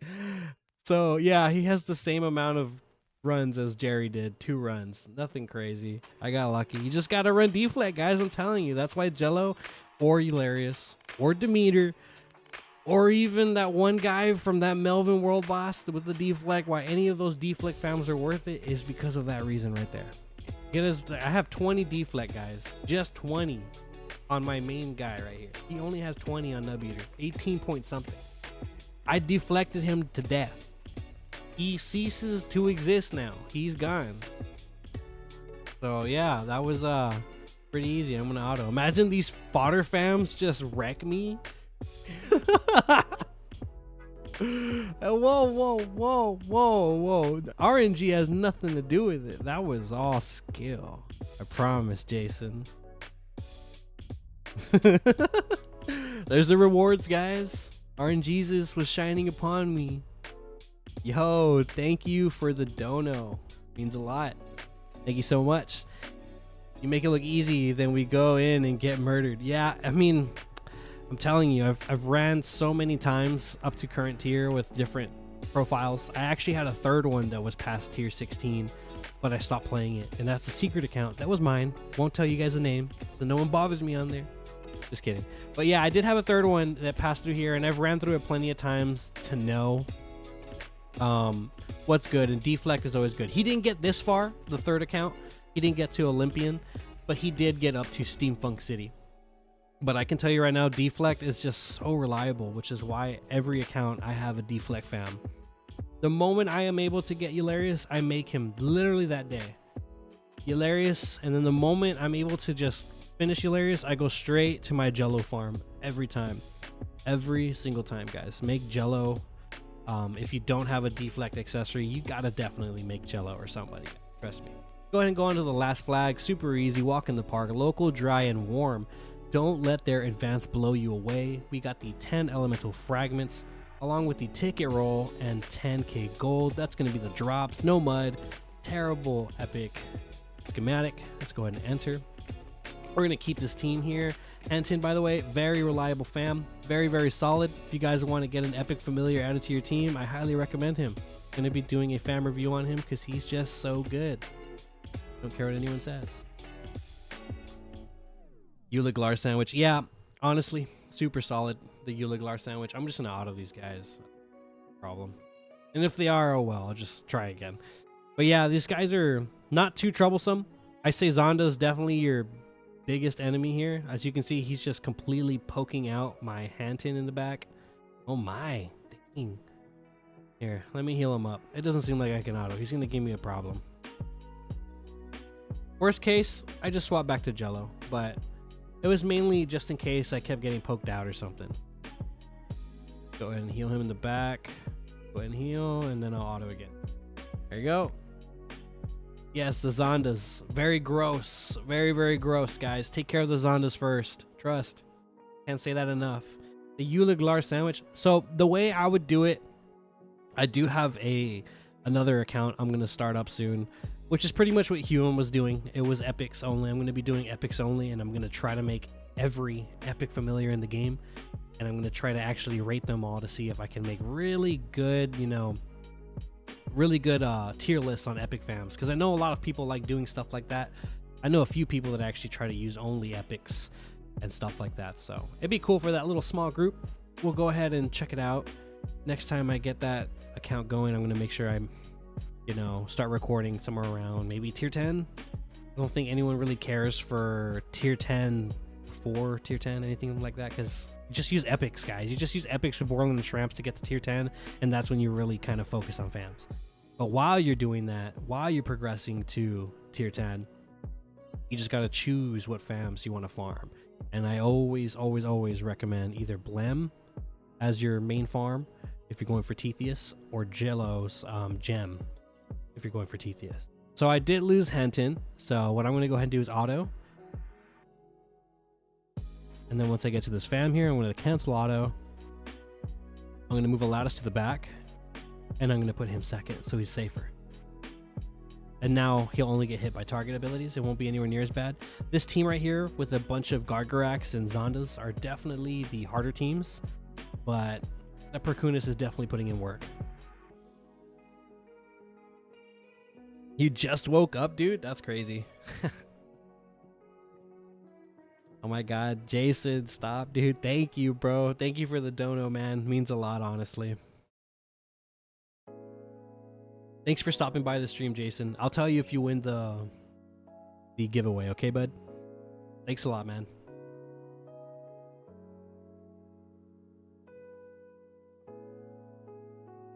Okay, that's gonna be our rewards. And I mean, I haven't won just yet because we do have this here, but I mean, that's pretty much a dub, guys. I'm gonna go ahead and clear my team here.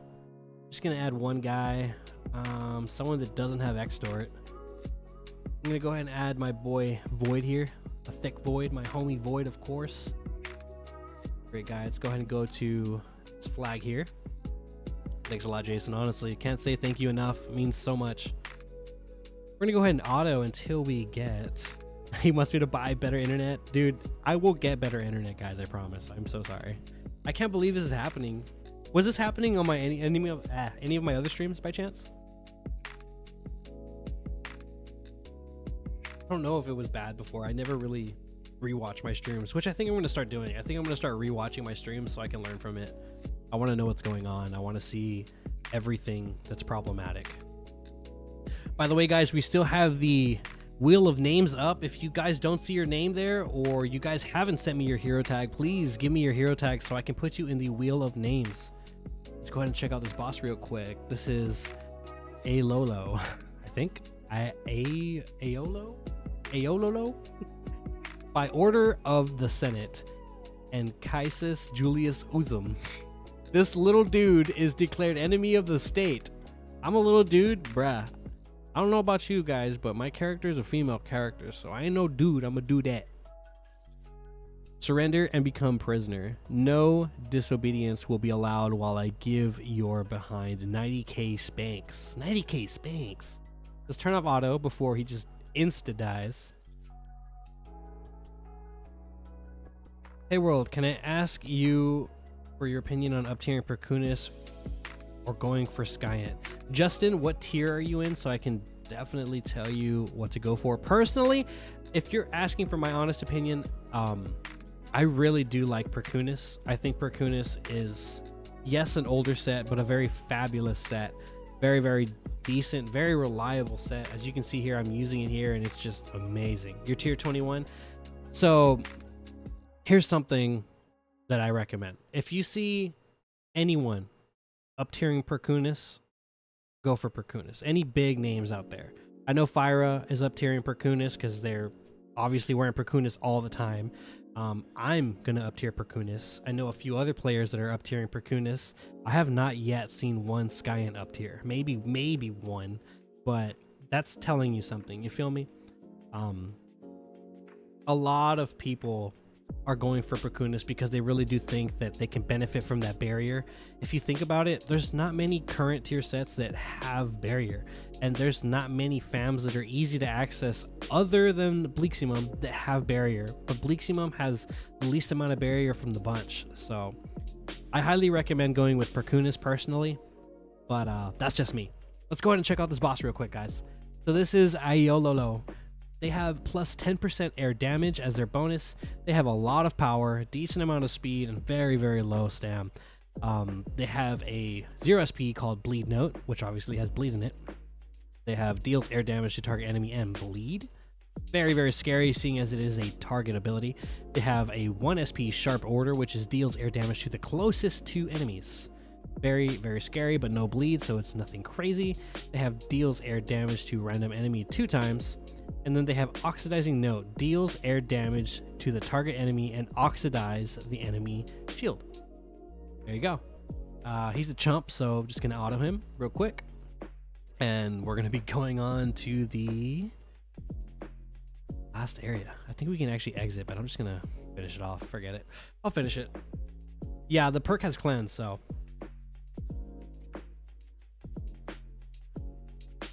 So, Aeneas is your next set. Yeah, Aeneas is super solid. I have mine at tier 20, I think, and I need to definitely up tier it to tier 21.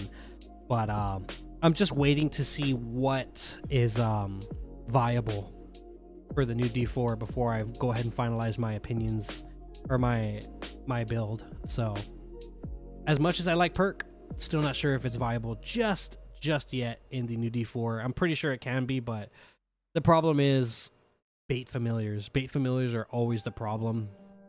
They just can never stay alive long enough. We really need a good bait to come out. A good mythic and a good legendary bait needs to come out. I think baits are definitely in need of rework somehow. They need to be focused on more. They need more reliable baits, because if you think about it, think about this. When you go into D4, who dies first every time? If it's not your tank up front, who dies first? It's your bait, right? It's always your bait that dies first. And the closest is a given, because almost every familiar or every team of familiars has someone or a group of fams and or players that have an attack closest as their 0 or 1 SPs. So your closest is automatically going to be one of the first ones to die, of course. But other than that one familiar, who dies more? Your bait. Your bait always dies first. So I just feel like baits definitely need to be looked at. I feel like they really got to release something that could take the pressure off of the main player having to be either a speed bait or a speed DPS with jacket, or just a regular bait in D4s, because it is so hard to beat a D4 using a familiar as a bait in the current tier as it's released. It is extremely hard. So that's the only problem. I just think, I don't know, baits just definitely need some work. The baits just always get destroyed, so it's terrible. That's why I always go bait in every D4 now.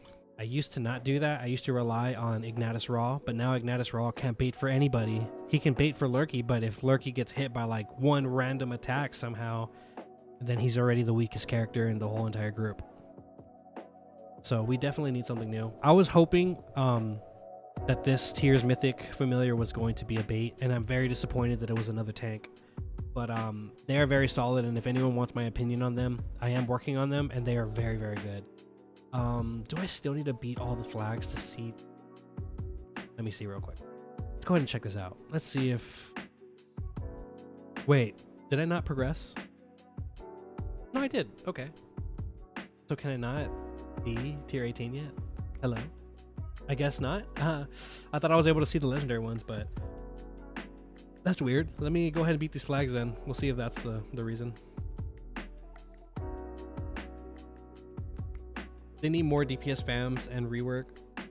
I think tank fams are fine where they're at. I don't think they need any more crazy tank fams, because the tanks do a good job as it is. Like Tithius, as outdated as he is, because he's literally a tier 12 familiar, he's still the most reliable tank in the whole game, in my opinion.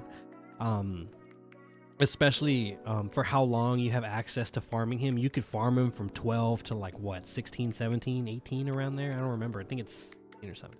16. That's a good amount of tiers to farm something, especially because those are the best tiers to camp.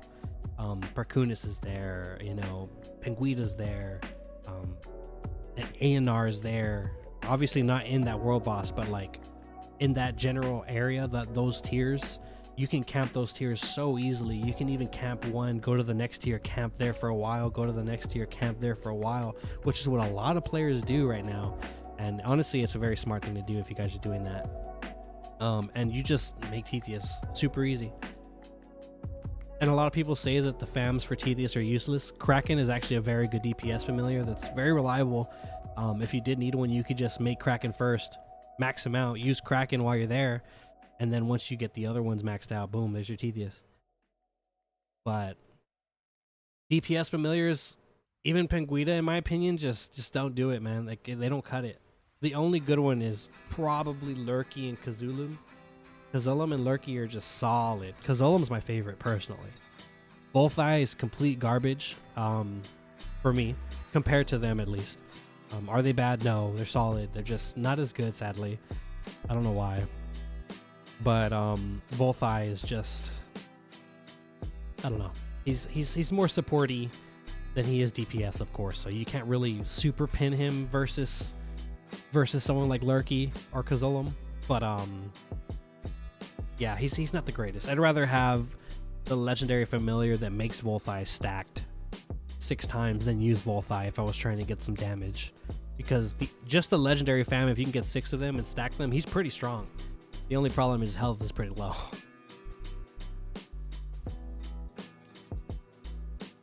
Okay, so hopefully doing these stars is going to unlock TG for me, because for some reason not even the legendary is unlocked for me, which is very weird. Normally after beating the flags you get the legendary unlocked, but it's not showing it, so it's kind of weird. Zordon Gong is someone I haven't tried yet. I haven't tried him, or I believe Kukulax. I don't remember his name. He's the tier 14 DPS. Those two I have not tried. Drenith, I just literally need like 10 more demon blood to finish my Drenith, and then I can really try him out. But if I'm gonna be real with y'all, the best DPS familiars in the game that I have tried are definitely Lurky and Kazulum when it comes to the mythic fams. They're insanely strong. Like, they're so good. Some guy in World Chat 1 yesterday was giving such terrible advice. He was literally telling people not to focus on fams, just to get one good fam and you're good. And it's like, what?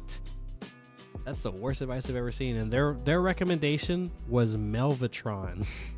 They said Melvatron takes no raid fams, takes no dungeon fams. It's just Melvatron. It's so easy, whatever, right? Doesn't take anything. But it's like, you want them to farm tier 10 and 11? Like, what is at tier 10 and 11 that's worth farming, bro? You know what I mean? It's just terrible advice. Never listen to anyone that says not to focus on familiars. Like, that is your main focus in the game. If I'm being real with you, you want to focus fams way more than you want to focus gear. Every tier. Like, every tier. You want to always get a better fam than the one you have. You never want to be content with what you have. Like, all those players that have Glarsdos and they're there sitting comfortably thinking, I'm fine, I got Glarsdos. It's not fine, guys. Like, you guys need to have 2 or 3 bait options. One being something like Glars, where they take very little damage and they're reliable, and something like Trial Gauntlet. 2, something that can evade, definitely like a Lattice, or someone that has deflect as a deflect bait, which I don't think there's any fams that's a deflect bait just yet. You want something that could evade those bleed procs. So a Lattice is definitely my recommendation for that one. And then for your third bait, something that's like hybrid style, you know, something that can do real good. Maybe like something like block fam, like, you know, Ignatus Raw. Maybe one that has very low health, so you can take advantage of those really good DPS familiars that have a low health pool but very high stat spread and speed. DPS familiar, you want to have 1 or 2 hard hitters. You want to have one that mainly relies on dual strike or multi-hit, and then you want to have one that has a lot of speed and a good kit. You want to have good options. Good options, trust me. You don't want to just stop at just a Glarsdos and a Penguita and call it a day, because you want to have as much variety as possible. If Penguita's moveset isn't working for you because they're just targeting the wrong enemies, you're stuck with Penguita and you're just so comfortable you didn't work on anything else, you're gonna struggle, you know. Tank fams, I recommend a barrier, a deflect, and another one that's just very reliable. Tethys, I'm just gonna say it right now, everyone should make Tethys. everybody should make Tithias. It's just the most worth fam to make in the game, period. Don't care what anyone says. That's definitely my opinion on that. But yeah, I definitely think you need to have a variety of 2 to 3 of each, both bait and DPS. Tank, at least 2, you know. And it doesn't matter if you're filling the role. For healer, you just need Blinka and maybe someone else that just focuses heals, you know. You don't really need something crazy. As long as you have decent brains on your DPS fams, they can do a lot of healing for you.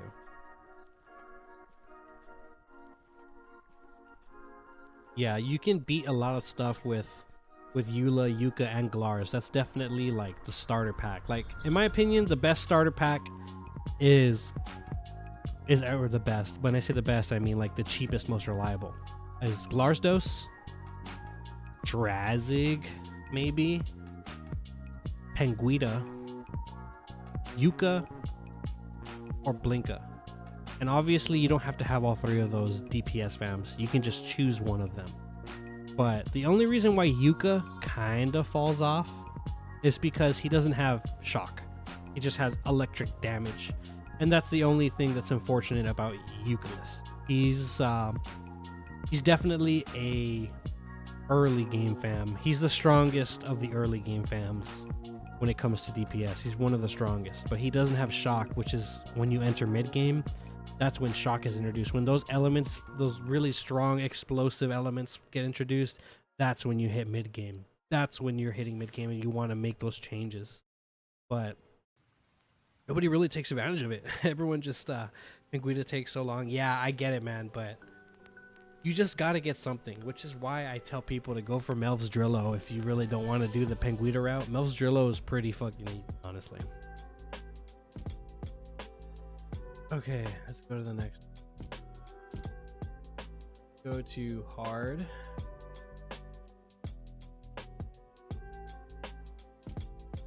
Man, I wish you can just do the third one, and as long as you do the third one, it clears the other stars. I would do that every time. I hate doing these stars. They always take so long. Okay, so I have 265. Wait, maybe ask devs to add shock to Yuka. If they added shock to Euclid, even one ability, he would be like, he would move up at least 1 letter in the tier bracket. That's for sure. He would definitely move up at least 1 or 2 letters in the tier bracket because he's so easy to make. And he goes into like 2 or 3 fusions, maybe 4. Like, he has a lot of fusion potential, which is why he's recommended. I'm lacking on DPS fams because I'm the DPS. Yeah, Zen, honestly, Zen, what I would do is I would get something along the lines of, since you're the DPS, what you want to do is you want to get something solid that usually attacks things that you don't attack with your move sets, which is why I like Melv's Drillo, because they are also supporty, but they poke out the bait so much. And most abilities in a lot of the DPS sets don't really attack the weakest. They attack the fastest, the closest, or target. So Mel's Drillo is very solid, and they also go into a very strong DPS, which is Kazulum. So Mel's Drillo is, honestly, in my opinion, the best DPS to go for at a budget. Very simple, very fast farm, but they are entry-level late game, which is the problem. So if you can make it to entry-level late game, Mel's Drillo is definitely a good addition, because they go into Kazulum. Super great. What's up, Random? How you doing, buddy? Glad to see you in the chat. Yo, Random, I'm not sure if you saw it, but Gargarax is the the one familiar everyone's stuck on, and he deflected himself to death. He literally just deflected himself to death.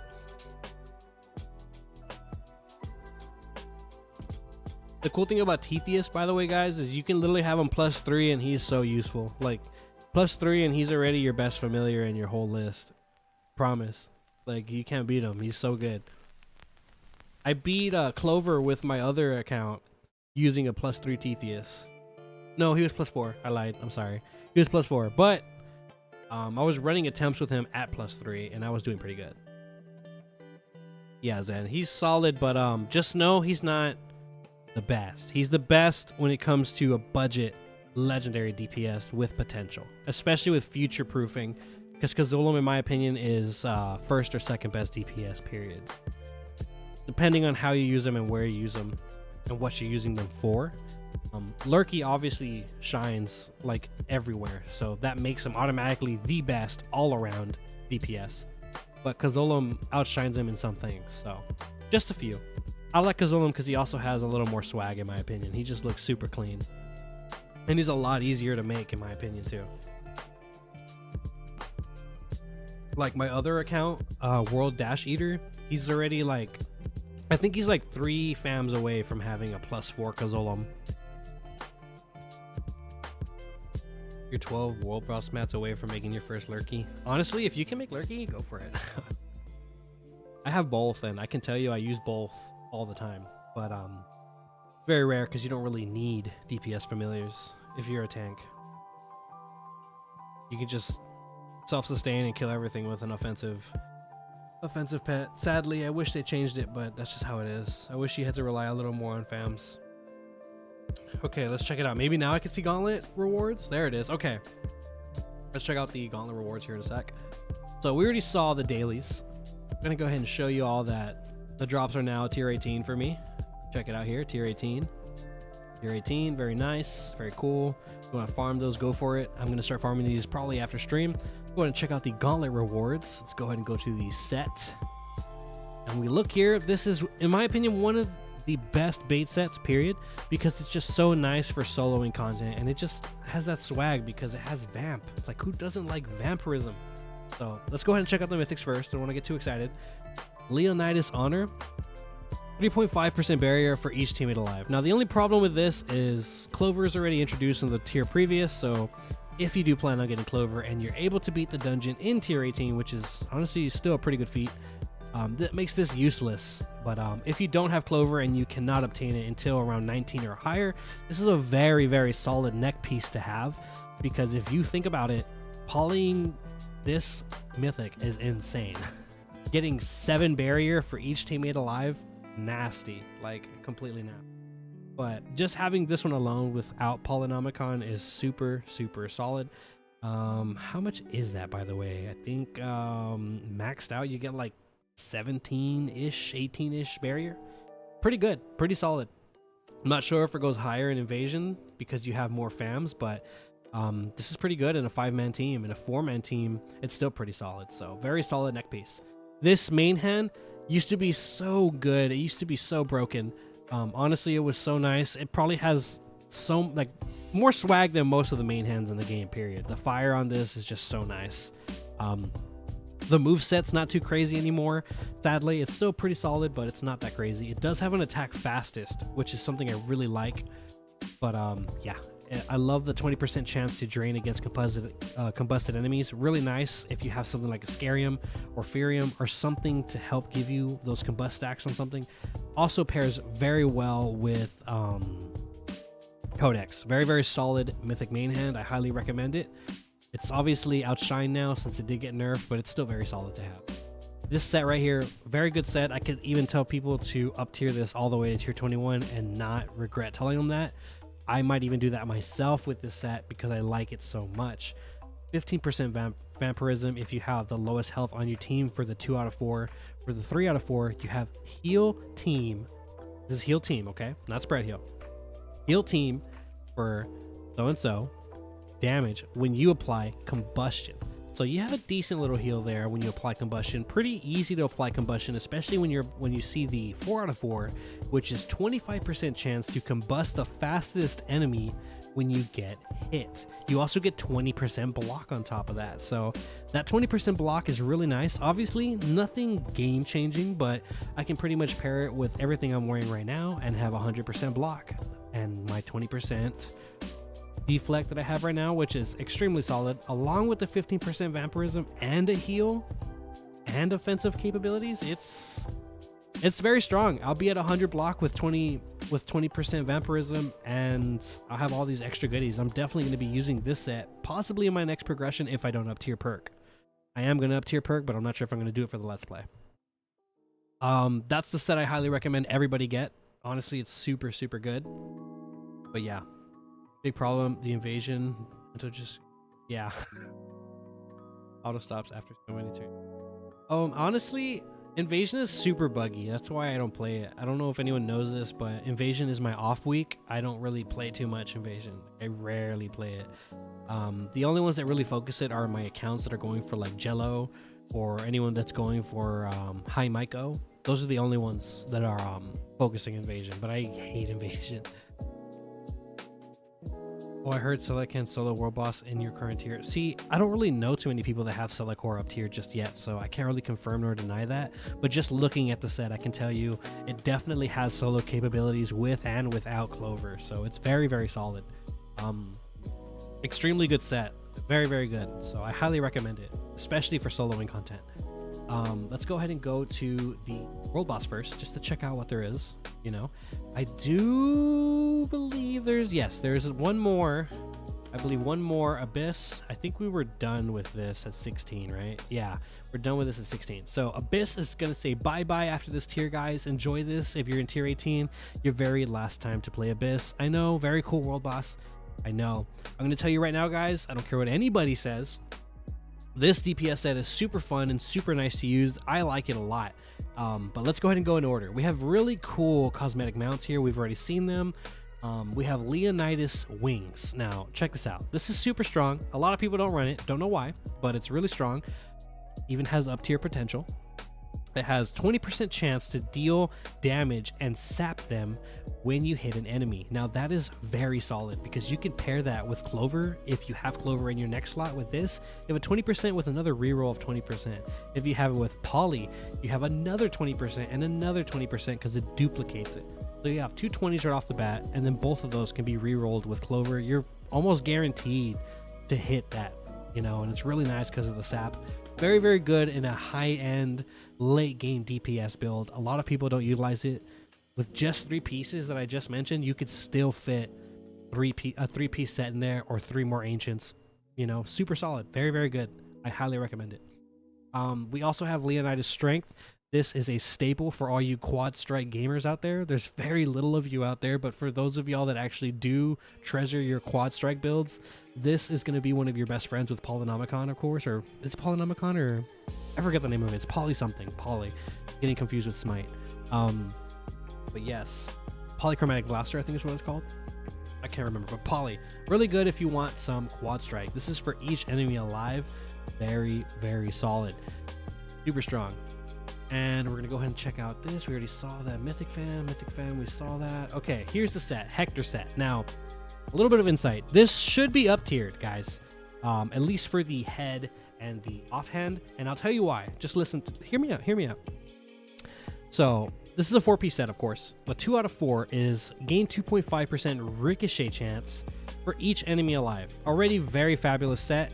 Imagine that with Weedy. Very powerful. Very, very strong. Not needed, but very strong. The 3 out of 4.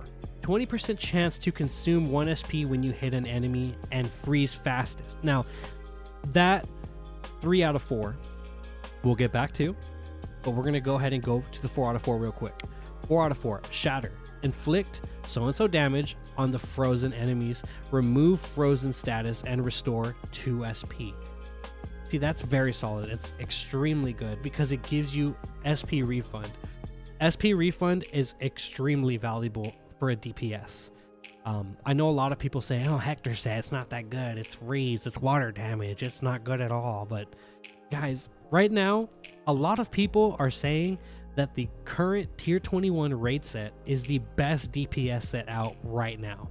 They're saying that it deals the most damage and it has so much utility with all the heals, and it's just super solid. Yes, you don't have Clover, but if you weave that set with this helm and offhand, you can also have that 20% chance to consume 1 SP when you hit an enemy and freeze fastest, along with the freeze closest and the freeze furthest that you already have in the kit. Very, very strong. If you just want to keep utilizing that freeze, this is a great set to 2-piece up tier for that combination with your Venturer raid set on tier 21. I recommend this set if you're a DPS in this tier. Very, very solid. Let's go ahead and check out the next one, which is going to be Nordic, tier 18, of course. Now, this set, very solid if you're a tank. Is it the best set in this whole tier? Absolutely not. Celicus completely wipes the floor with it. Obviously, it is a base set, but I just don't recommend going for the set unless you just really want to go tank. But I'll tell you one thing, we're going to get on with these mythics first, and I'll tell you one of them here is very, very good. So here's Leonidas Rune. Gain a 1 SP skill. And I'm going to tell you right now, guys, if you guys have any mythics that say gain a skill, the ones out from tier 21 and below are terrible. Don't even get them. Not worth it at all. Any other ring that you can put there is going to be better if it's mythic. Like, I promise you. I'd rather have a bonus than a skill. You feel me? It really just depends.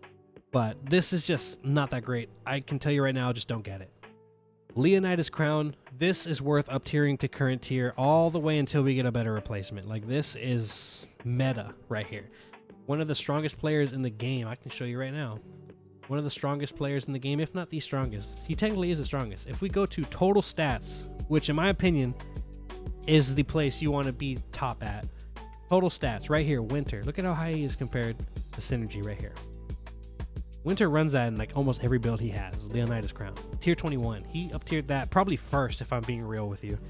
He loves this so much. I've seen him use this in every build since I think tier 18. So if the best player in the game, the strongest player in the game is using it, it's definitely worth looking at, guys. I can tell you one thing about this mythic right now.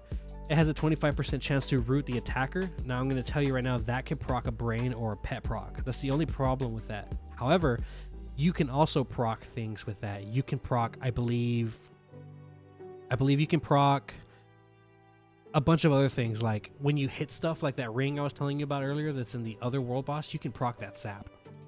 Because this procs the tier 21 beef set, which is you have a 20% chance to bleed an enemy, target enemy when you hit them. So it can proc some things for you. It's really, really good. It procs pets. It procs a lot of stuff. It's really solid. Very good. Very solid mythic to go for. Highly recommended. I can't even say it enough. It's so good. We already know about Lurky and all these familiars. Let's go ahead and go on to the set. Physis. Physis is 2 out of 4. Teammates behind you deal 5% increased damage. 3 out of 4. 10% earth resistance. Teammates behind you gain 5% team damage. These two already are just terrible. Nothing crazy, nothing game changing, nothing super valuable there. So I can tell you already, it's already kind of bad. The 4 out of 4 is the best part of the set, of course, which is 25% earth resistance and gain 5 barrier when you get hit up to 20%. Now, that's good. Don't get me wrong. Very good to have 20 barrier, but you have to get hit in order to get that barrier. If it was just a flat 20% barrier, or even just a 15% barrier, it would be way better than what it is. It's still good. There's a lot of multi-hit. You can take a lot of hits and it'll be fine, but it's just, it doesn't scream great to me. Resistance is not good because bleed exists.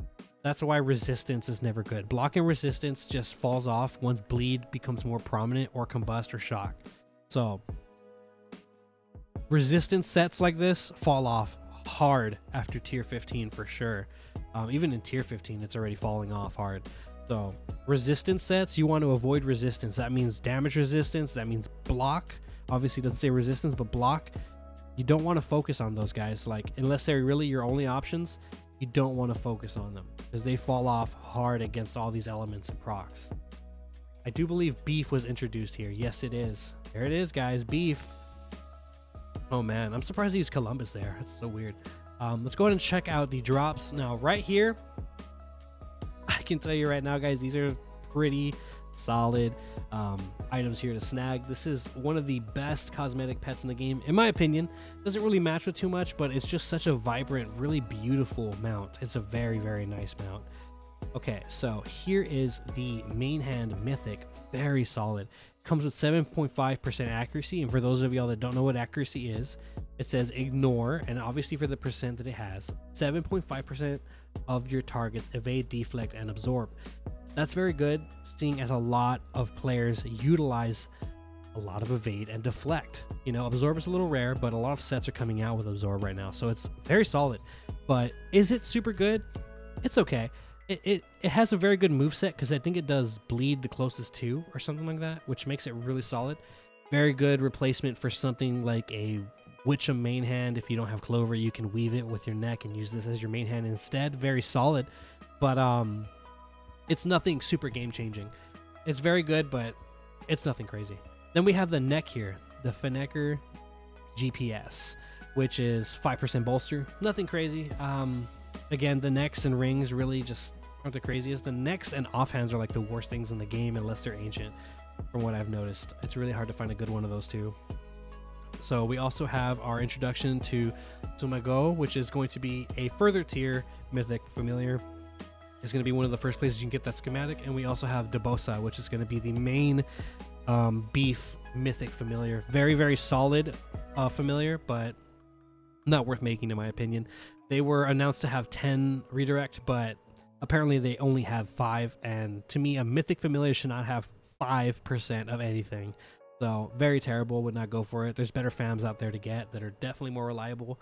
And by terrible, I just mean compared to the grind that you have to do. Doesn't mean the fam is bad. It's just the grind you have to do, to me, isn't worth. There's other familiars that are easier to make that do better, if not the same. So let's go ahead and get on to the set, which is going to be the Pompadour set. The Pompadour set is also very solid. If you don't want to go for Hector, you can of course go for Pompadour, but just know Pompadour is a lot harder to get because beef is definitely, if not most definitely, the hardest world boss to do in the game, period, as of right now. It's extremely annoying. The familiars there are very strong, and the synergy in their teams are very, very scary for all types of players and teams. Even top tier players still die in groups of 4. If they have all Witch'em, they still die from time to time. So just know that it's very hard to get the set if you don't have a team helping you out. You cannot solo this reliably.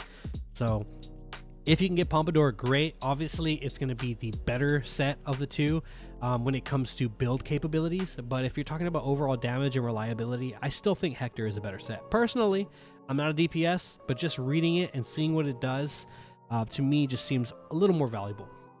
Depending on the content you do, Pompadour can do a lot better than the Hector set. Like, instead of getting the refund of 2 SP from the 4 out of 4 Hector, you have a 3 out of 4 Pompadour that gives you 2 SP at the start of combat, which is extremely valuable in a D4 scenario, which is where you're this is kind of where you're going to start like, okay, I want to try going for Clover now that I'm a tier higher. A little easier for me. So this is a very good entry set to get into if you're going for really hard D4s. So this set is highly recommended. 2 out of 4, 7.5% accuracy. 3 out of 4, gain 2 SP at the start of combat, and 4 out of 4, gain 2.5% accuracy and 10% in power for each SP you spend up to 4 times. This gives you 40% in power, guys. Extremely solid. So you can't go wrong with the set. But again, remember, it is in the harder world boss. We check out all of these scams here. I can tell you right now, every single familiar here is worth making if you don't have a DPS familiar. The easiest one of the bunch is going to be Rabby Beat, in my opinion, because it utilizes Borlins and it has a lot of bleed, and it has, I think, Ricochet, if I'm not mistaken. So very, very solid. And the McFuzka is actually a very good bait. I still have not made them myself on my main account, but they are very, very solid. But yeah, that's going to be all the drops for pretty much everything except Raid. Let's check out Raid. Uzum's Olympian Rave. Let's go ahead and summon. Check out the drops. Now, this is going to be the most valuable DPS set in the game right now. I personally think when it comes to value, this is the best set. When it comes to utility, this is the best set. Pompadour is very solid, but not as solid as Aeneas. Aeneas is just, in my opinion, still the best set when it comes to DPS / support. It's just so reliable and it's just so good. The moveset's good, the set is good, the pieces are great because you have one open neck or ring, whatever it is. I think it's an open ring. So it's just so good. Open ring and open offhand, it's so solid. It's so good. So easiest set to get, definitely Aeneas. The most reliable DPS set to get out of the 3, definitely Aeneas. But I'm telling you right now, those other 2 are not bad. If you wanted those, you will not lose getting those. Those are still very solid set. But out of all 3 of them, the most up tier potential would definitely be Aeneas. Aeneas is extremely good. Aeneas just does it all. Let's go ahead and check it out here after we check out these mythics. We have this awesome Traveler Sandal mount. A lot of people don't like it because it's a shoe. I think it's pretty cool. Has pretty cool swag. I think it's one of the better mounts skins that we've gotten in a while, so pretty good. Let's go ahead and check out Leonidas Claw. Purification, 25% chance to return 1 SP after using a skill. 0 SP not included. So very solid. If you don't have any other ring to put there, Probably one of the better rings to put. Honestly, very solid. Let's go ahead and check out Leonidas Savior, which is going to be 30% chance to apply a death mark the first time you hit an enemy each turn. Death mark reduces healing received by 50% until the start of your next turn. Very solid, very good. Could actually be used in an offensive tank build. So a lot of people don't think about this, but it's actually very, very strong paired with Witchum. If you have a neck weave, it's very good. You can literally just prevent heals or reduce the heals, especially if someone's using jacket. It's just so good against jacket players. But it's a very solid offhand. Nothing super game changing, but very nice to have if you have nothing else to put there. Of course, the Curio, we do have the new tier 21 mythic familiar here as a schematic, because you do need some of the familiars here to craft them. Then we have the Kazulum schematic, of course, which is a very, very amazing DPS familiar. Let me go ahead and get that Zenix name to put in the wheel. There you go. No, it's cool. So sorry guys if I'm not keeping up with the chat. I'm just trying to get past this part so we can go ahead and finish off the Let's Play portion of this. Let's go ahead and go on to Aeneas. Aeneas, of course, everybody knows what Aeneas does. I'm going to read it to y'all anyways. This is going to be a helm, main hand, body, and neck piece set. The 2 out of 4 is going to be gain 5% damage and rage for each SP you spend up to 25%. Very, very solid.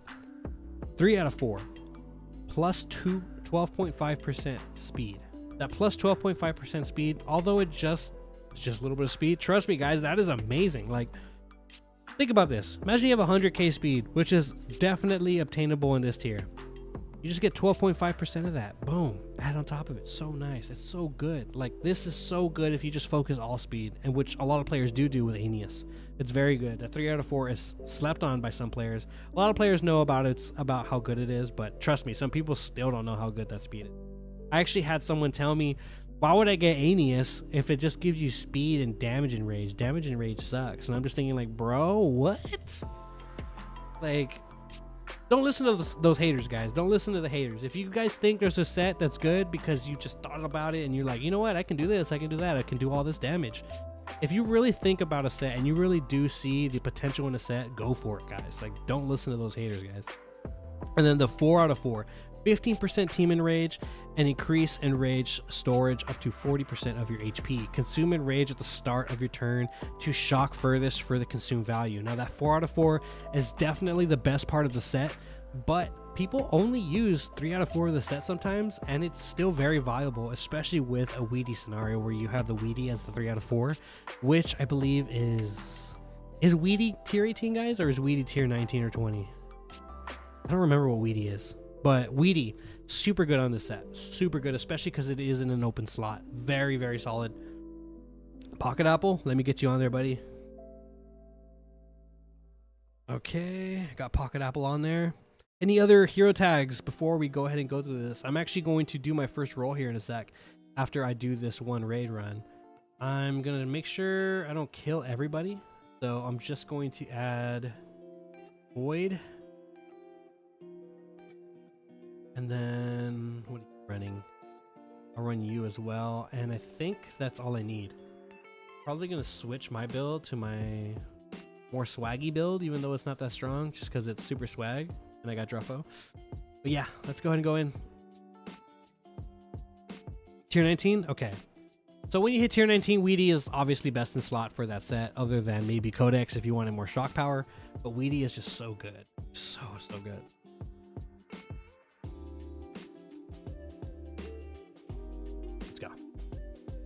Okay, I'm going to try to catch up with chat while this goes. Okay, gotta get all tier 18 sets. Honestly, all the tier 18 sets are pretty good. Like, I don't care what anyone says. All of them except, I think it's called Physis. All of them are good except that one. Like, that one's not even bad. It's still so solid and so strong. It's still good to use. It's just not as good as the other 4 sets that are out, you know? 4 or 5 sets, whatever it is. Like, the other 4 or 5 are like way better than that one. And they're all valuable too in their own way. I'd say out of those 4 or 5 that I just spoke about, other than Physis, the least valuable one would probably be Hector set. but it's still very good, especially paired with current meta. So it's not bad, but to me, it's just a 3 out of 4. It's not a 4 out of 4 set that you really care about. The 3 out of 4 is super valuable as it is.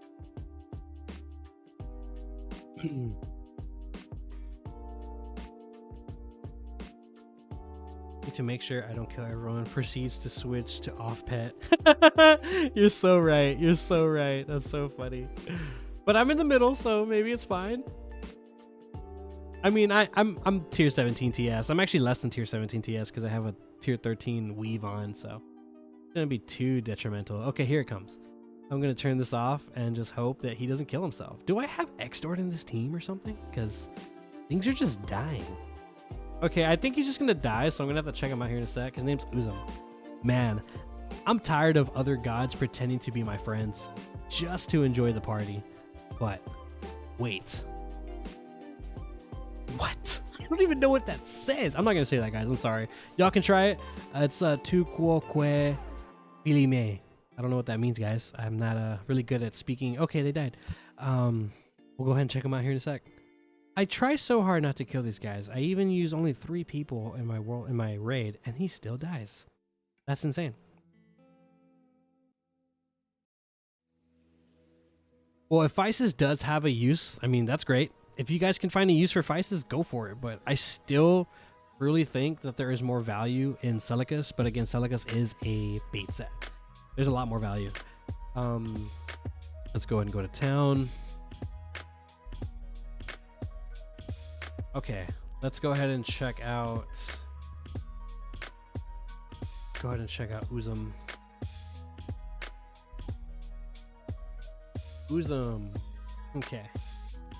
Honestly, Uzum has mad swag, especially because of them. So we have 12.5% electric damage. They have a decent amount of strength, very low HP, decent amount of speed. Nothing like Kazulum. I mean, Kazulum seems to have the speed and damage flipped, but Uzum, very, very solid. They do have a 0 SP, deals electric damage to the weakest enemy in shock.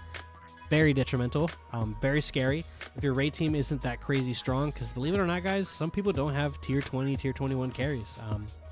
And some people also refuse to use carries and they only want to use fams. He's very scary, guys. He will destroy your bait. You got to take him out first. He's definitely priority number 1 in that dungeon.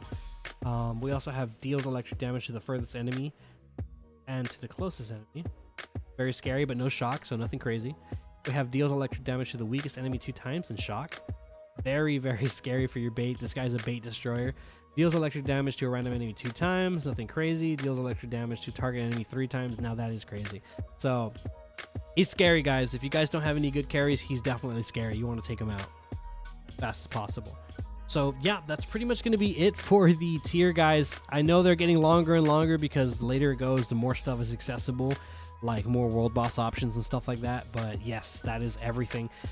Towards the late game, a lot more of the sets seem to be more viable, especially this tier. A lot of people slept on tier 18, except for the Aeneas lovers, of course. But there's a lot of value in this tier that a lot of people just don't seem to understand. Pompadour, very valuable. Hector, 2 out of 3, or 3 out of 4, sorry, very valuable. Setlic is very valuable. As Pocket Apple just said in chat here right now, I think the Physis was used to solo Trum in Clover D4, so I thought it was a juicy set. According to Pocket Apple, very, very valuable, you know, very valuable sets. So if you're in this tier, you have so many options. You can even up tier Witcham, Perkunis, or whatever set that you brought up to this tier, and you can just, you know, chill, have a good time. But I can tell you right now, if you didn't want to up tier, you are in good hands in this tier because just about every set here is more than viable. But that's going to be it for the Let's Play, guys. I'm going to go ahead and do one of the wheel spins right now. So let's go ahead and get that started. And while I do that, I'm actually going to switch to my main account.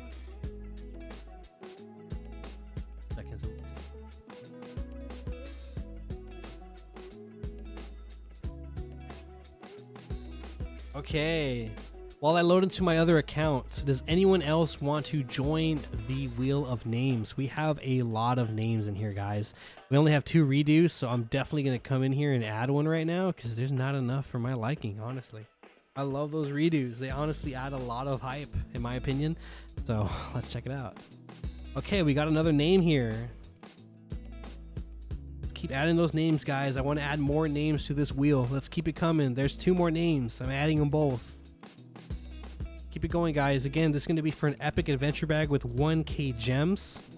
Are you on there, Pocket Apple? Of course you're on there, brother. Of course you're on there, man. You're one of the homies. Keep it going. Dude Eater.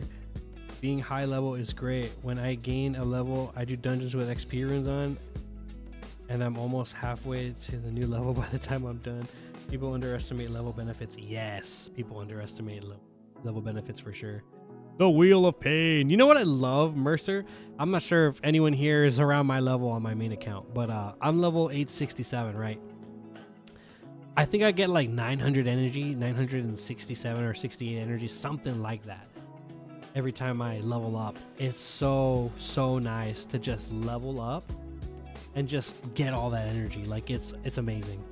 You get like a whole 1,000 energy the moment you level up. And if you're leveling like really fast and you're shard stacking because you're just playing world boss back to back with some homies, you get 10 shards right there. Boom, boom, boom, boom, boom, boom. 10 shards, 10 shards, 10 shards. Super nice. Like it's really nice. Gojo. Opening my game, trying. Ghost, if you're opening your game to get the hero tag, I'll wait for you, buddy. No need to show me. Let's go ahead and go back to the main screen real quick so I can see if my game is actually showing up. I see it's not showing up. Hold on, guys. There it is. Okay, cool. I fixed that. For those of y'all that are interested, I actually have the new throne here. Rev got first place, of course, because we the best music, guys. So I'm going to show you the #1 first place for the throne, guys. Behold, the best throne. This is the best throne from the last event. This is the only throne that looks like this. All the other ones were epic or lower. So yeah, this is going to be the throne. If you guys were interested in how it looked, there it is. It's a little high, which kind of sucks because you can't really see the bat too well, but he's pretty huge, guys. Yeah, shout out to all the guys that did a lot of hard pushes in Rev. You guys are honestly the greatest. Not sure if any of y'all are here, but love y'all. Honestly, y'all are amazing. Meat roll. Let me double check. Make sure none of you guys have already won. Remember, if you guys won, I can't give y'all another prize until 60 days after. So that's why B's not here. Okay. New episode's going to be pretty much like a Fashion Heroes kind of thing. It's literally going to be called Fashion Heroes. Fashion Heroes was my idea for the previous Fashion Heroes that you guys saw on the Bit Heroes Radio. So I'm definitely going to be bringing it to my channel. I don't mind if Andy uses it too or anybody uses it. I really don't care. But Fashion Heroes is definitely going to be on my channel. I'm going to be showing off my favorite cosmetic sets for me, and I'm going to be asking viewers if they want to be a part of it, and I will showcase them on the episodes. I already have some people for this Saturday, but if anyone's interested, just ping me in Andy's Discord or any Discord that you have me in, like official, or just message me directly and I'll definitely put you in there, you know? It's pretty much just going to be me going over some looks. I'm going to have themes for the week. So if anyone wants to do like a warlock theme or a mage theme or anything like that, it's going to be a part of my new series that I'm adding to my channel. And those are going to be posted weekly. This is the only time it's going to be the main video, which is going to be Saturday because it's going to be my first time doing it. After that, it's going to be shorts that are going to come probably on Tuesdays. I'm going to make them obviously on Thursday or Friday on my day off, but I'm going to post them on Tuesdays. So, or Fridays maybe. Might be Fridays for Fashion Heroes. So Fashion Hero Fridays, definitely going to be a thing, but for this week, it's going to be the main video. Anyways, let's get on to the roll, guys. Here's the first roll.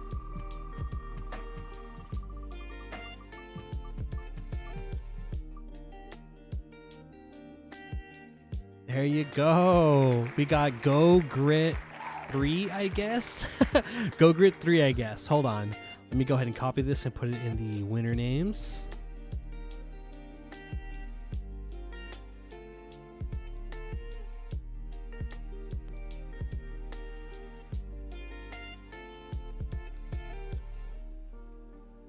There you go. That's going to be the first winner. Not sure who that is, but they were on the list. So, I mean, that's them. They won.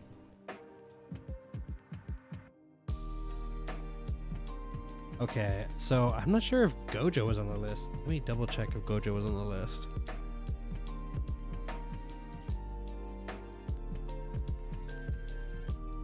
Oh yeah, Gojo was on the list. Okay, I don't feel bad now. Okay, so that's gonna be it for the first roll. I do have world boss carries, guys. If you guys don't need any world boss, I could always just save them for next run. I really don't mind. This stream is already kind of going on for a while, and I haven't eaten dinner yet, so. But I don't mind doing some world boss carries. Does anyone here need world boss carries? I have literally 265 to run with you guys right now that I popped ahead of time. So does anybody here need any world boss carries at all? I'll do pretty much anything you guys need me to do. Anything that I can solo, I'll definitely help you out with. Or if we can duo, we can do that too. Going once, does anybody need world boss carries? I personally don't care for these world boss carries right now. T21 Nords. If you want to do some T21 Nords, we can try it, but that's if we can duo it. Pay no attention to my build. This was going to be for my D4 runs, but yeah.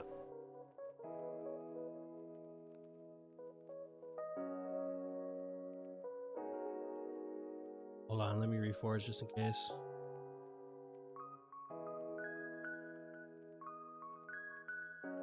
Okay. T10 extermination. Okay, how about this? Mercer, would you be down to world boss with me when the event comes out and I get them the T10 extermination on the stream instead? I'm down to farm with you though for some T21 later on if you're down, but I want to do farming during the event. Okay, perfect. I'll definitely farm with you during the event. Just tell me when you're free on the event. So I'm going to do tier 10 extermination for you guys that don't know how to do it. If you guys want to join me, just go ahead and send me a duel. I'm going to go ahead and accept duel request. Duel request is accepted. If you guys want to know how to do that, just do /V space world_eater. Enter. You're going to see me pop up. You duel me. Obviously, I can't duel myself, but you duel me. You'll connect to me. And then once you're here, just tell me you're here in chat. Let's go ahead and see that tier 10 extermination. There's 2 people that are going to join me, so that's fantastic. There's extermination, heroic, perfect.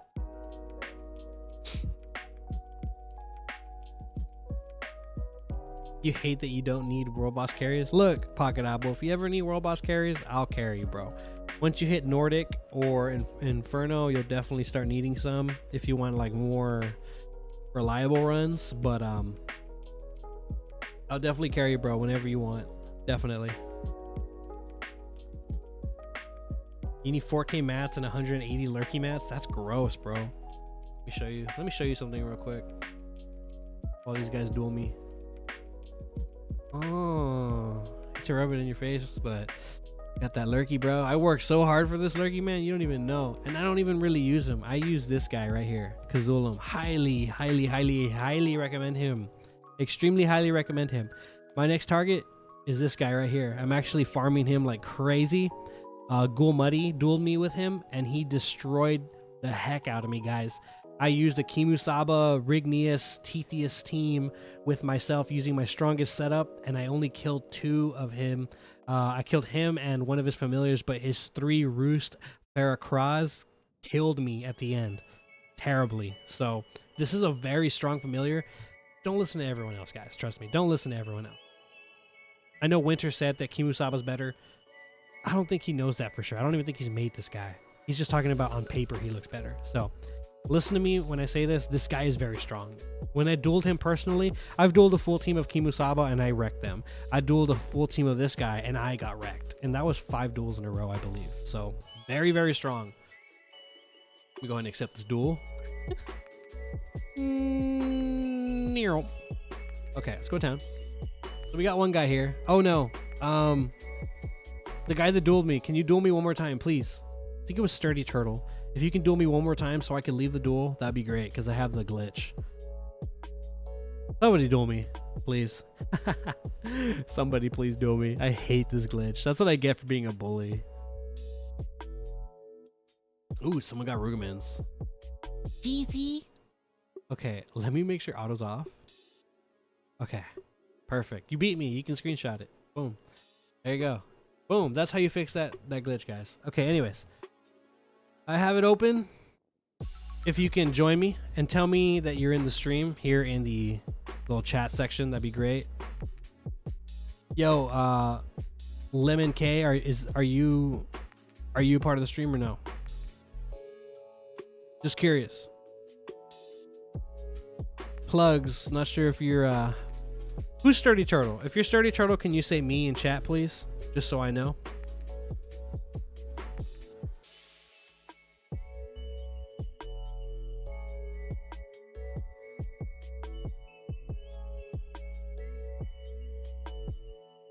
Wait, Small Brain said is now an absorb tank. I'll be right back. Turtle, give me a second. I'm actually curious on what he means by that. What in tarnation? Why is he 20% absorb chance? What happened? 5% reader. What happened, dude? What happened? Dude, what? I didn't even notice that, dude. There's no way they nerfed this guy. You're lying. I mean, I guess it's not really a nerf, but it's like, what? Dude, I didn't even realize they did that. When did they do that? Why did they do that? Yeah, it was. I did a screenshot, remember? That's insane. I can't believe they changed him in like a week. I need to ask Ghoul. Oh my god, that's annoying, guys. Okay, forget everything I just said about Roos Ferricra. Yeah, I gotta do some more testing and stuff. I mean, that's it's not bad, but it's not as cool as it was. I mean, he had like plus like what 30 or 40 health or something like that, did he not? He had like a good amount of extra health, and then he had went under 30%, gained 35% barrier, and now he's just nerfed. What the heck, dude? That's crazy.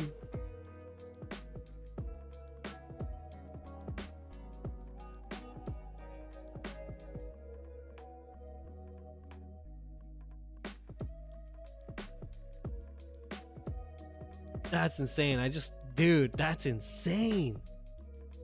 That's horrible. Okay, whoever was joining me, I know it was Plugs, and I know it was here. I'm gonna go back up just to double check. Where's it at? Okay, Plugs and Simple Slab. Can you please say something in chat so I can invite you two specifically to the world boss? And also, give me your hero tag so I can invite you through here.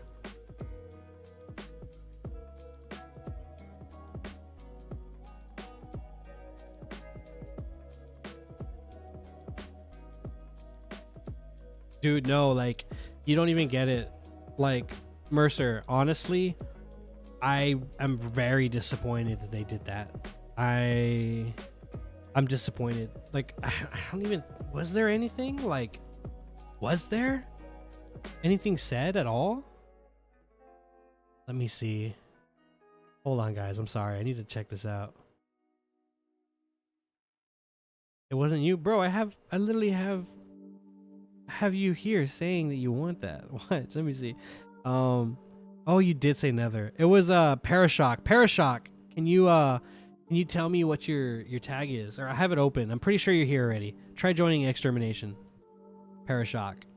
I'm pretty sure I saw someone named Parashock join, if I'm not mistaken, so they might have the same. It's kind of a first come first serve basis, so sorry. Void Cell, are you Parashock? Going once. I know, no, it's because Parashock popped a Bitgore, so I need to make sure he can join.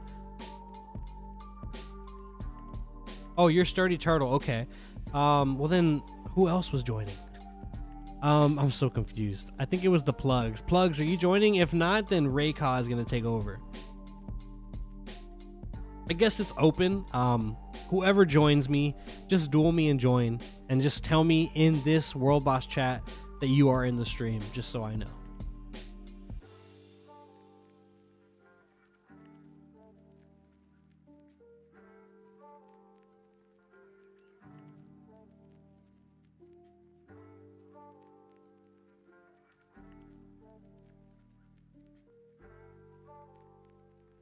Garter. Oh, you're an A1SS? Bro, I used to actually be guild leader there. You know that, right? That used to be my guild. A1SS. That's where World Leader started, brother. You're in good hands. I'm pretty sure you know Adam. Definitely good player there. Real good homie.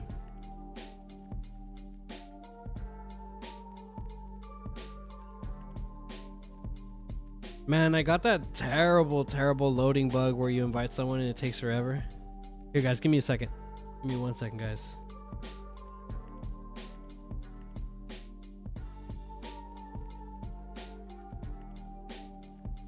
Give me 1 second, homies.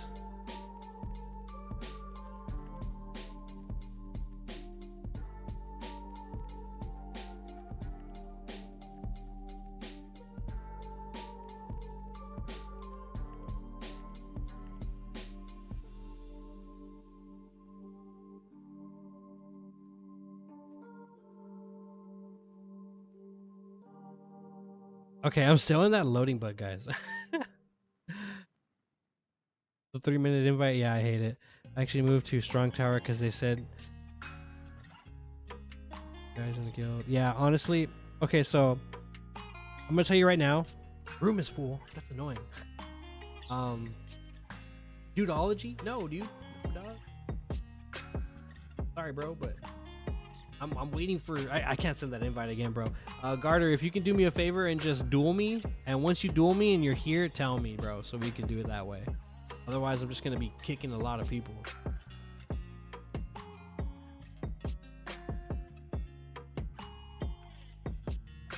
No, yeah, for I can't really accept, bro. I'm maxed. Sorry, man. If it depends, if they run out, I can do some tier 16 Titans, but first come first serve, and I only got 265. Otherwise, I'll be here all night. You know what I'm saying? But I'm just gonna keep kicking until Garter gets here.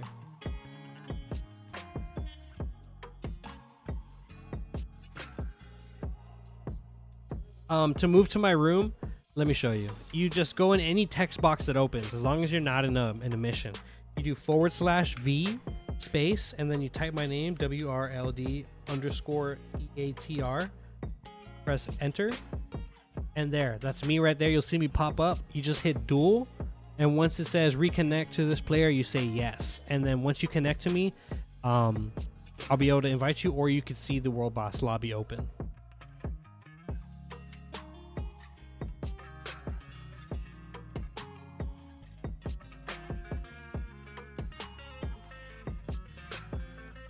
Need 14 more gems. Honestly, that's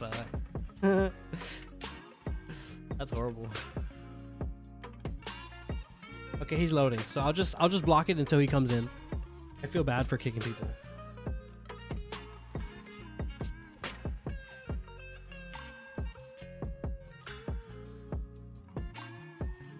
Give me 1 sec, guys, while he joins.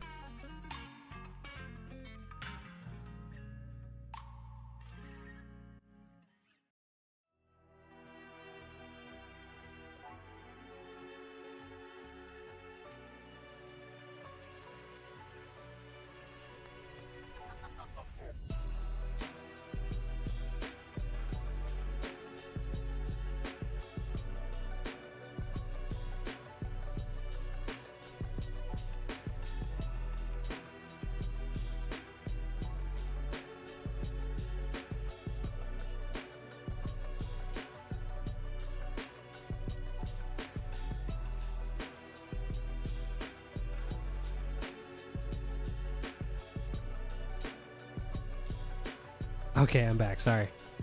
All right, I'm gonna go ahead and open this. I'm pretty sure he should be here. It's open. Go ahead and try joining. I'll keep kicking people till you join, bro, so don't worry about it. But we're gonna be speed running these guys. All auto, perfect. We're gonna keep autoing, guys. Auto. Let's keep it going. Let's go as fast as we can because I am starving, guys. Let's do this. Good thing is this is very fast, very fast. This is a 3-man. Try to ready up as quick as possible, homies. Teeth farming is so annoying. Teeth farming is extremely annoying, guys. It's very annoying. But guess what is even more annoying? Not being able to pass content because your familiars suck. That's what's annoying. So it's worth the pain. GZ on that legendary, guys. We're gonna get you that Glarsdale schematic. Watch. We're gonna get it, guys. You guys see any of these names, Sturdy Turtle or Garter, pop up, you give them GZs. If you guys are carries, send them some ads, guys. They're literally trying their best to do real good here. They're doing a really good world boss. So help them out. Send them some ads.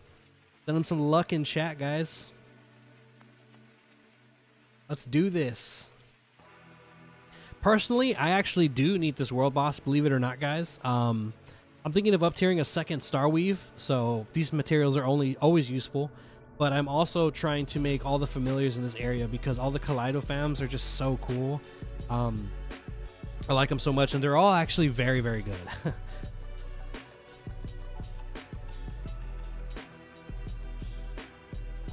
Wow. How many gels are you going for, random? You will only have 2 max? Wow. Ignitus Raw is a pain?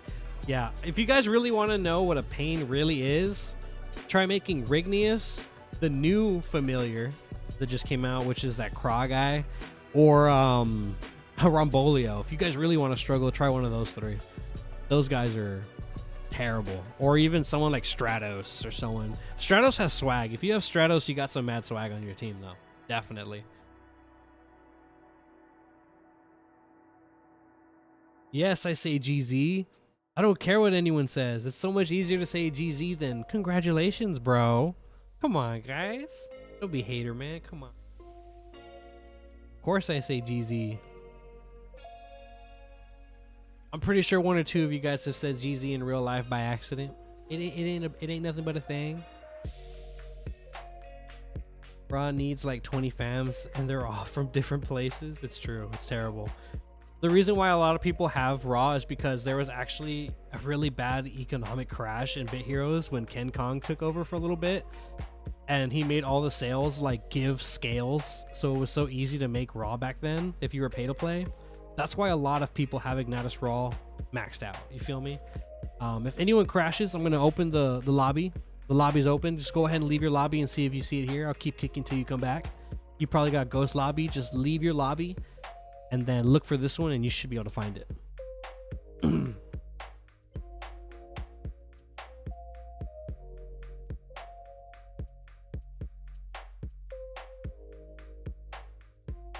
Yesterday I tried about 1K tickets for pet collars. Did you get anything? Nothing? Oh man. Yeah, what gore were you using, bro? It's unfortunate that we're already stuck waiting for somebody. But it's fine, it's fine, it's fine. It's fine. Nothing too crazy. I actually used 40 or 50-ish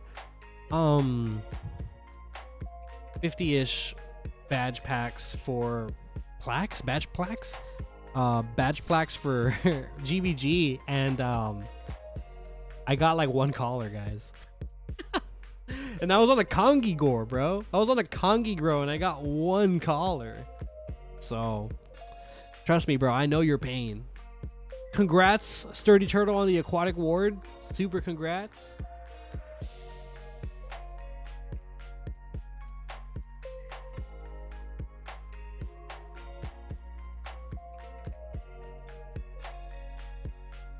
Demeter is super good. Demeter's the reason I just destroyed this last flag that I was stuck on.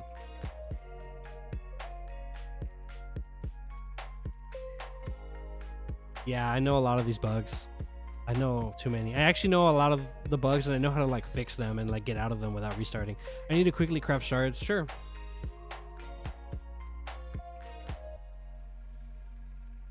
If you guys need to craft shards, go for it. I don't mind. Just tell me.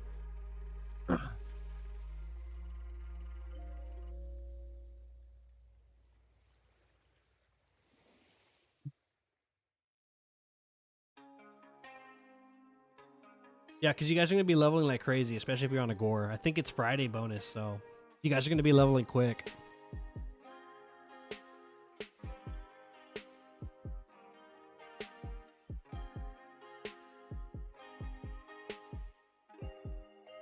Are you talking about Demeter as the familiar, or are you talking about Demeter as the accessory? Because I like Demeter personally. I think Demeter was my first deflect legendary fan. But fam, sorry. I think he was very solid. I used Demeter in I think tier 19 D4, and he actually was one of the reasons why I was able to pass it. So he's very solid. I actually don't have Jello on my main account. I actually have Demeter because I farm so much Titans. I help so many people out. I just have so much Titans. I don't know where Turtle went. There he is.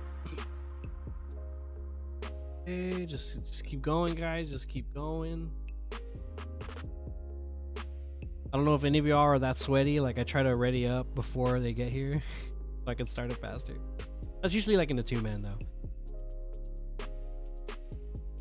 Titan is the best. Yeah, Titans is the best. It's like such an easy farm. Super nice. Super fast. Oh yeah, Jello's definitely better. Demeter's not bad.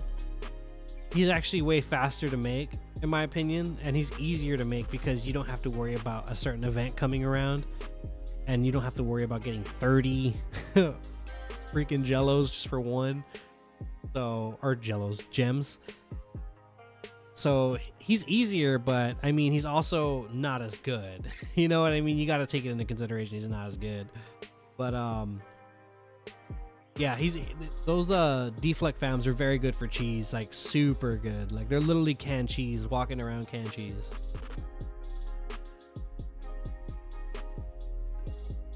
Okay, what do you say about myth pet, like random pet, or use more mats for your choice? I'm gonna tell you right now, I am a firm believer in rolling every single thing in the game other than mud. Stuff like enchants is the only thing I don't roll. I never roll enchants, and I think it's the worst thing you can do as a player. I random roll everything, man. So I just think it's really good because think about it. You have a chance of getting a really good roll, and you have a chance of getting a really bad roll. Yo, GZ guys in chat, GZ for Garter. Hardcore GZ for you, brother. The only bad pets you can honestly get, and I mean like bad as in nowhere near as viable as every other pet, would probably be that one robot. I forget that one mythic shield petting, the team shield team pet. I forget the name of that pet. But that pet is just super trash. that B7.5, that one's trash, and Savage is not trash, but they aren't as viable in every scenario, in every build. You feel me? So every other pet is good in its own way. Every other pet is viable in just about everything. So as long as you get that, like any of those other ones, you're set, dude. If you really want to be like very meta and you don't mind hard crafting, just hard craft Dwadin and Druffo and you're done. That's it. Those are the only two pets you need in the game, period. Dwadin and Druffo. You can honestly hard craft Dwadin and then random roll any other pet you want for offensive, and you should be more than fine. Unless you get savaged, of course, or Asti. If we're putting everyone side by side, I think B7.5 is the worst, and then it's Asti, and then it's going to be Savage. But I mean, you could still use Asti more than Savage. It's just Savage has stronger builds, but Asti's a little more viable. But if we're going based off like versatility, I guess yes, Savage is the worst. But then Asti's bottom 3. That's all I'm saying. Asti's bottom 3. Borgie is 4th worst. Borgie is only good if you need to focus out a bait, but when do you need to do that? You know what I mean? When do you need to focus out a bait in the game? Like, I can't even think of a time I have to focus out a bait at all. Yeah, I think Asti needs his numbers bumped up just a little bit. Nothing in like substantial, just like the smallest bit, you know? First pet was Savage. I'm sorry you got Savage, bro, but if he's your first pet, that means every other pet after that is an upgrade. So just think about it that way. Druffo better than Borgie. Every other DPS other than Savage and Asti is better than Borgie, bro. Borgie is good. for the times you need him, but every other time he's trash. It's like Druffo is good in every scenario, period. Like, you cannot get better than Druffo. He can hit everybody all the time, every time. You know, you won't proc anything with a pet hit, so there's nothing against getting an attack team. It's just the best case scenario. Then it's Zordig, then it's Kolg, and then it's gonna be Borgie, and then Asti, and then Savage. That's gonna be my order that I personally like. Until they add an attack furthest pet, that's gonna be the order that I recommend. That's my tier list, in other words.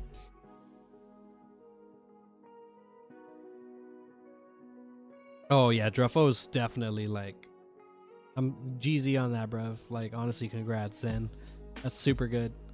I think my first pet was Dwadin, and I rolled him.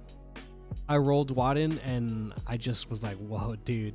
But, I mean, as good as a roll as my pet was, my first accessory that I got 6 times in a row, mind you, and 11 times total, but 6 times in a row as my first, was Trophy, Mythic Trophy. Mythic Trophy was my first 6 rolls for Mythic accessories. And that's why I quit in tier 12 all the way to tier 16. I came back because I was like, yeah, whatever. It's just luck, you know, I'll come back. And I did come back. I came back and I got Fobbit. I got not Ascendancy. I got those golden wings with Evade. I got Tattooey. I got Monarchs. And yeah, I got Trophy a few times, but my first 2 coming back was Fobbit and Tattooey, so I felt really good. And then I got those wings 3rd, so it all made itself back up, you know. And then I just random rolled so many times until I got Demeters, and then I was lucky to get Monarchs when I tried it. I randomly tried Monarchs, and I was like, okay, Monarchs, that's good. For those of you that don't know, I think Chuck says that okay, we're open for anyone else that wants to. Oh, just 3 more. Okay. Yo, I think that other guy that wants to do Titans is about to get some Titans right now.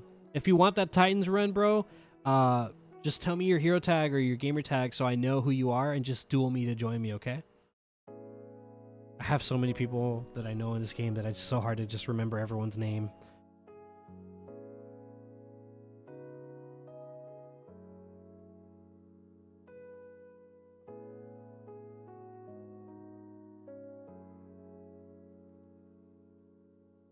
Yeah, let's see my drops. Poo-poo drops. See what I can... Okay, who needed World Boss? How much do I have? I got 188 more. I need to waste these guys. I popped them for y'all, so let's get it going. Anybody need some World Boss? Anybody at all? Going once, going twice. While we wait, we're going to do another roll, guys. Let's go to the Wheel of Pain. Do one more roll. Does anyone want to add their name to the Wheel of Pain? I got so many names up here, but I could fit so many more. So do we have any people that want to be in the Wheel of Names? Anybody at all? Anybody? Please. I'm begging. Please.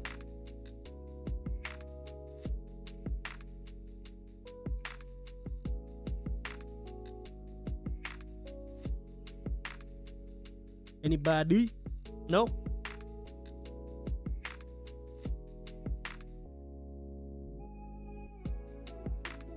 Okay, let's get on with the Wheel of Pain, guys. I'm gonna roll it. Nobody said nothing.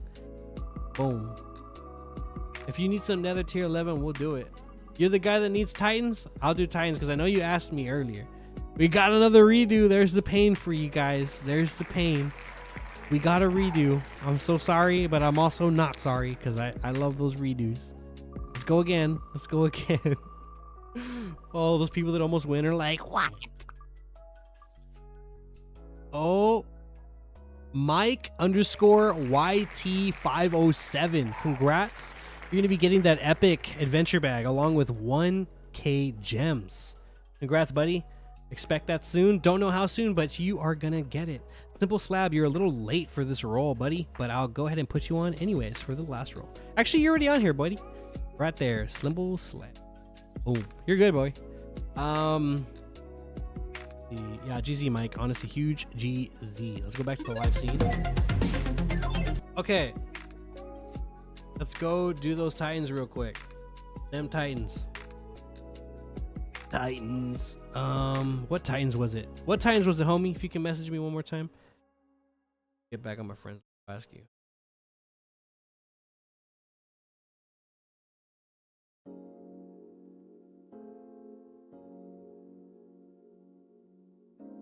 Make sure I get the right ones.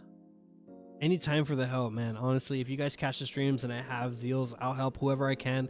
I wish I could help everybody, but I mean, Zeals aren't free, you feel me? So I can only help so many people, and these are all my Zeals that I accumulate over time. Okay, you want a tier 16? Let's go for it, guys. Tier 16 real quick. Pretty sure he'll join before I send the invite. Oh yeah, actually, yeah, he can invite me. Let him invite me.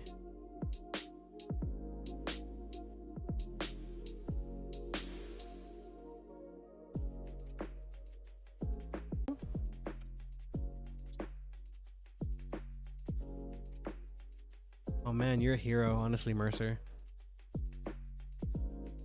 My cats are lame. They're like, they won't kill anything. They just play with stuff. Like if they find like a bug, they won't really kill it. They'll play with it, and then the bug will almost always get away. I have to kill it every time. But I love my cat, so it's fine.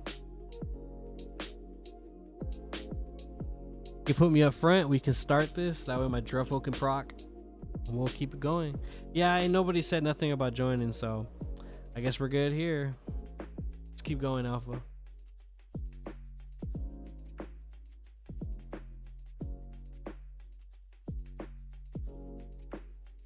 What eggs? Are you talking about like pet eggs? Yeah, that's pretty lame. Honestly, that is super lame.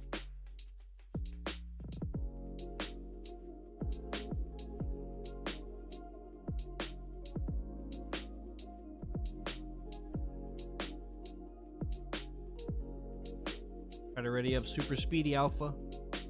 I'm hungry and I'm ready to devour some Whataburger after this.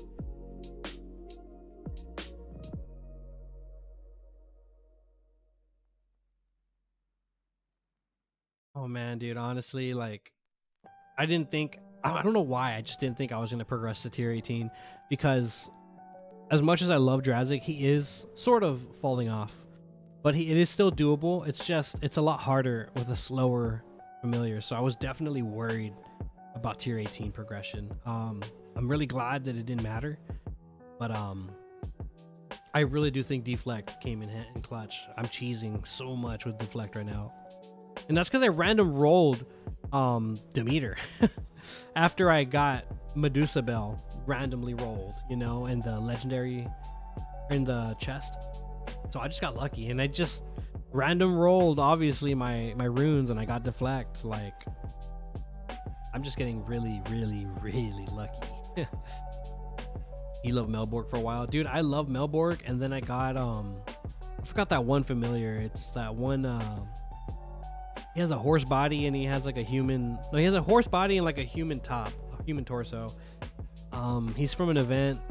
I don't know why I can't remember his name, but I used him like crazy, and I think he's still very viable. But he's super good. Just bought gems, and I'm about to regret my decision on rolling a mega egg. You know what? Good luck to you, Ghost. I'll give you all my RNG. I don't need it right now, buddy.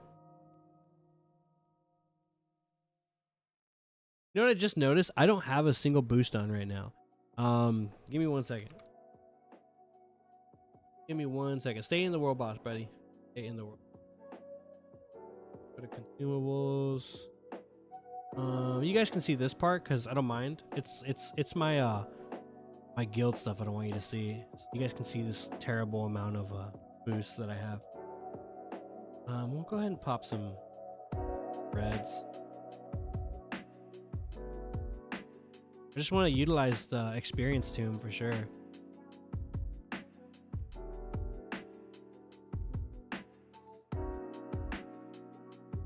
Righty. Going raw. Yeah, dude, I had literally no boosts. Rich in gores and boosts? Not even, bro. I literally just got all of those from this event. You should have seen how I looked before this event. Before this event, I had like 2 big gores and that's it.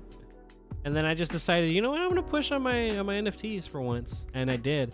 And I got a lot of Kongi gores. I'll tell you that much.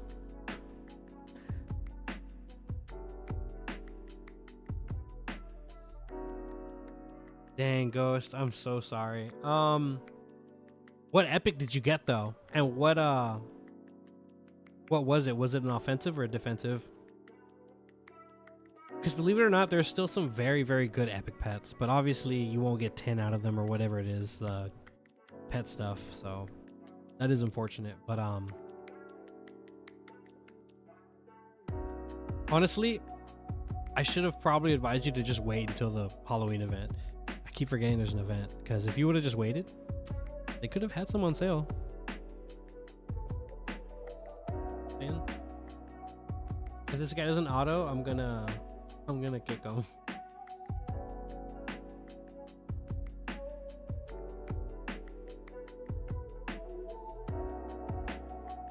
Here, good. 30% heal team. Yeah, that's not too crazy. That's not too crazy. Is it when you get hit, when you hit, what is it?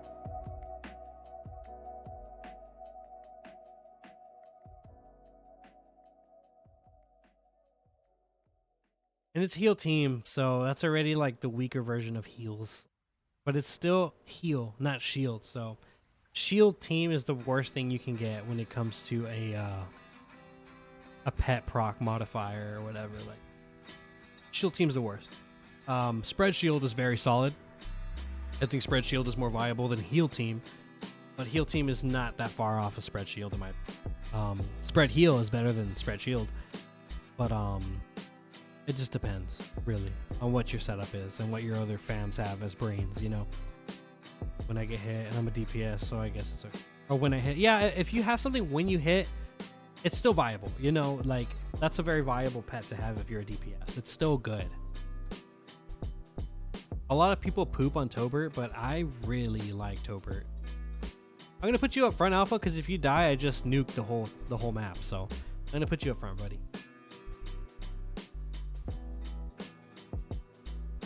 Nutbeater's using Tobert and Druffo, so nothing crazy. You know, I'm glad we're doing tier 16 because I need these materials really bad for my poly. My poly really needs it, so I'm glad we're doing tier 16. And I think I need one more Tethys, I think.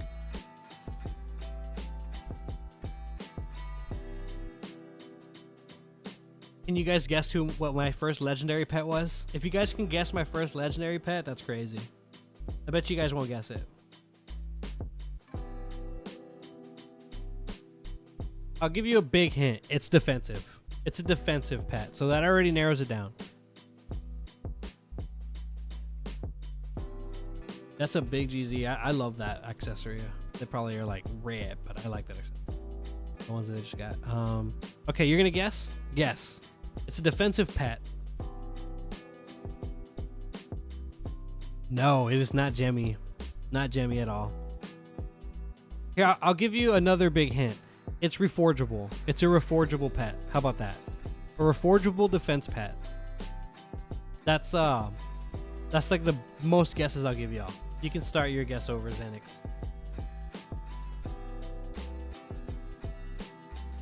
That's an offensive, and it's Prisby. Prisby was actually my first offensive. No, it wasn't my first offensive pet. My first offensive pet was Pumpquim, and then it was Prisby. But my first defensive pet was defense was my first, because defense should be everyone's first in my opinion. Guess it. See if you guys can guess it. No. Oh man. I'll give y'all one more guess. One more guess. I'll give you another hint too. What's the hint?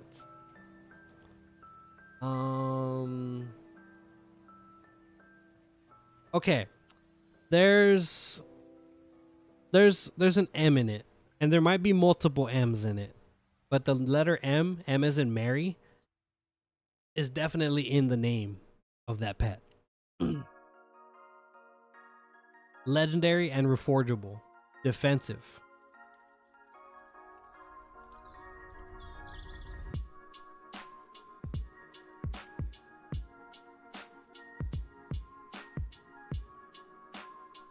Oh man, guys, I'm about to get some food. I'm gonna just devour it right now. Like, it's not even funny.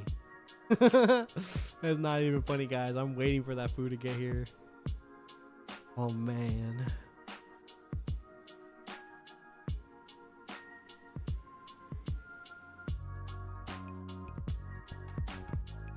Rugamans. Okay, I'll give someone else another vote before I actually confirm or deny that.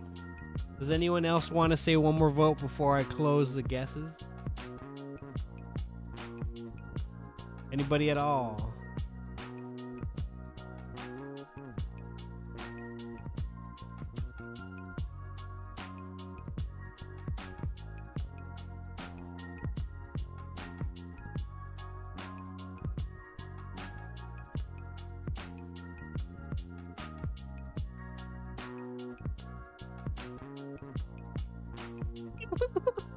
Y'all didn't see that.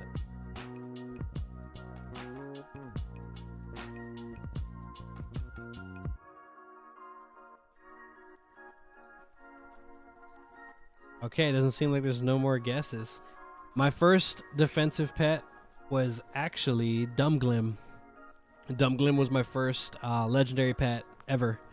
And it wasn't even on any of my accounts that I have right now. It's on an account that I don't play anymore. Which is funny because it has a legendary pet and I don't even play it. Actually, no, I think it's on Dash Eater. I think it's on Dash Eater. Yeah, it's on Dash Eater. It's on World Dash Eater. So Dumglim was my first pet. Yeah, Sards is freaking good, man. It's a shield pet. I'm not sure if it's spread or team. I'm pretty sure it's team, but it's a shield pet. And I love Dumglim because Dumglim carried me so hard. Like, as bad as he was, he carried me hard. Just because he was reforgeable. Being reforgeable was just so good, you know? But, yeah. He carried me hard. Really hard.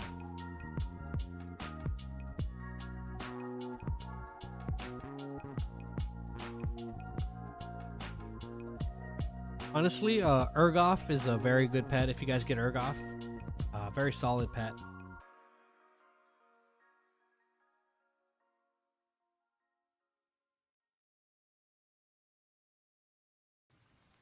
Yeah, B 7.5 is pretty bad. It's because the reason why it's so bad in comparison to Dumglim is because you have to random roll a pet. You know, if you get Dumglim, you're lucky to have a reforgeable pet. You feel me? But if you're hard crafting where everything is reforgeable, think about it. Like, B75 is definitely your worst case scenario, right next to Savage. So, it's just bad. But if you're able to even roll a reforgeable pet, you're already doing good. You know, you're already good. If you get a pet that's not reforgeable, it's just quite the letdown. You feel me?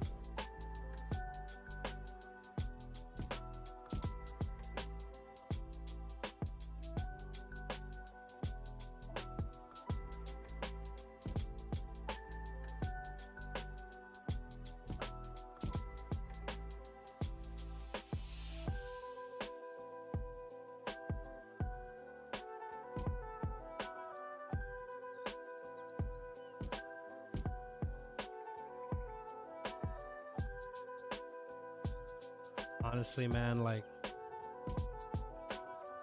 I just feel like having something reforgeable is just super solid. I think I'm gonna start doing a tier list video soon because a lot of people keep asking me to do tier lists on pets and accessories all the time. Like, I get asked those questions like all the time, like not even on stream. Like, I'm talking like I'm just playing freaking Bit Heroes. I literally just woke up. It's like 9 a.m. and I'll get a random message from somebody. Hey, what pet's the worst pet and what pet's the best pet? And it's like, I don't mind answering it, you know? But I feel like it sucks that information isn't out there yet. So I'm definitely going to make a video on it because I know some people don't want to bug me. I know how it feels to bug someone with a question, you know? And I don't mind answering it. I'm just saying, like, I think I'm gonna make a video so it's a lot more publicly accessible. That way, people don't have to have that awkward feeling of having to bug somebody. You know what I mean? But I'm definitely gonna do a tier list for pets and accessories. Maybe next week will be the pet one. Accessories will probably be the week after.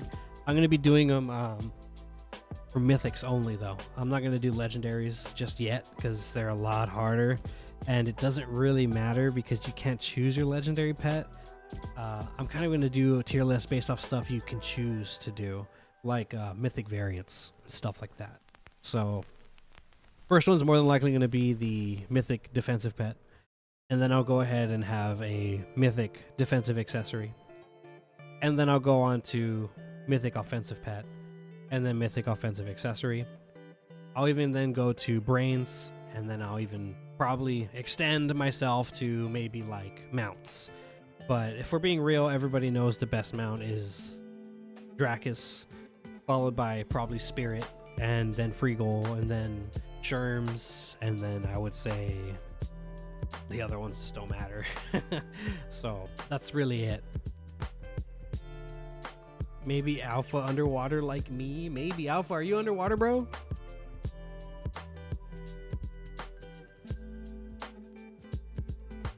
Eagle Wars is in the guy in Chaos? Is that who you're talking about, Mercer? Yo, Mercer, I've been seeing a lot of people use Grumbler, whatever his name is, the tier 9 fam, with Scramble Egg. They're just using a whole team of Grumbler, and it's so freaking annoying, man. Because you just destroy everything. But yeah, Grumbler is super meta in PvP right now with Scramble Egg. It's disgusting. So I think the best thing for current tier PvP meta is to have a barrier fam up front. Oh yeah, the Grumber egg combo. Oh yeah, Eagle Wars is definitely pretty strong.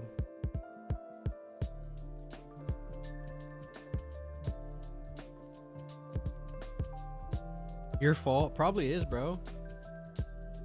I don't know who, but I remember someone told me they watched my stream and said that they saw that Grumber was a good familiar, and I'm like, I don't remember doing that on stream. I don't remember doing that on stream. I probably dueled Mercer on stream at one point. I don't remember, and I think he destroyed me with it. But they said something about seeing a video or a stream of me using Grumber, and I'm like, I ain't never used Grumber in my life. I don't even have him. 2 Kimus and 2 Teeths. Yeah, I use Kimu front, then I use Rigneous, then I use me, then I use Rigneous, then I use Teethius. That's my PvP team for 5-man. Tier 16 alt? I got a tier 18 alt, bro, and another tier 21 alt. Come on, buddy. Can you do some content on defeating D4s? Okay, guys. So D4 content, the only reason why I'm not sure if I'll ever do D4 content is because I don't feel like okay, as decent as a player as I am, you know, I feel like I don't know how to teach people how to do D4s. I'm not like that into D4s. I'm more into familiars and entry level and how to plan to get strong as you progress through your journey. I'm not that great at D4s, and I'd rather kind of leave that to somebody else so another YouTuber can shine in their own way. If I do content on everything, I just feel like I'm taking away from the community. Honestly, I don't know why, but I just do. I know my friend Saku wanted to start making videos on D4s with current tier TS.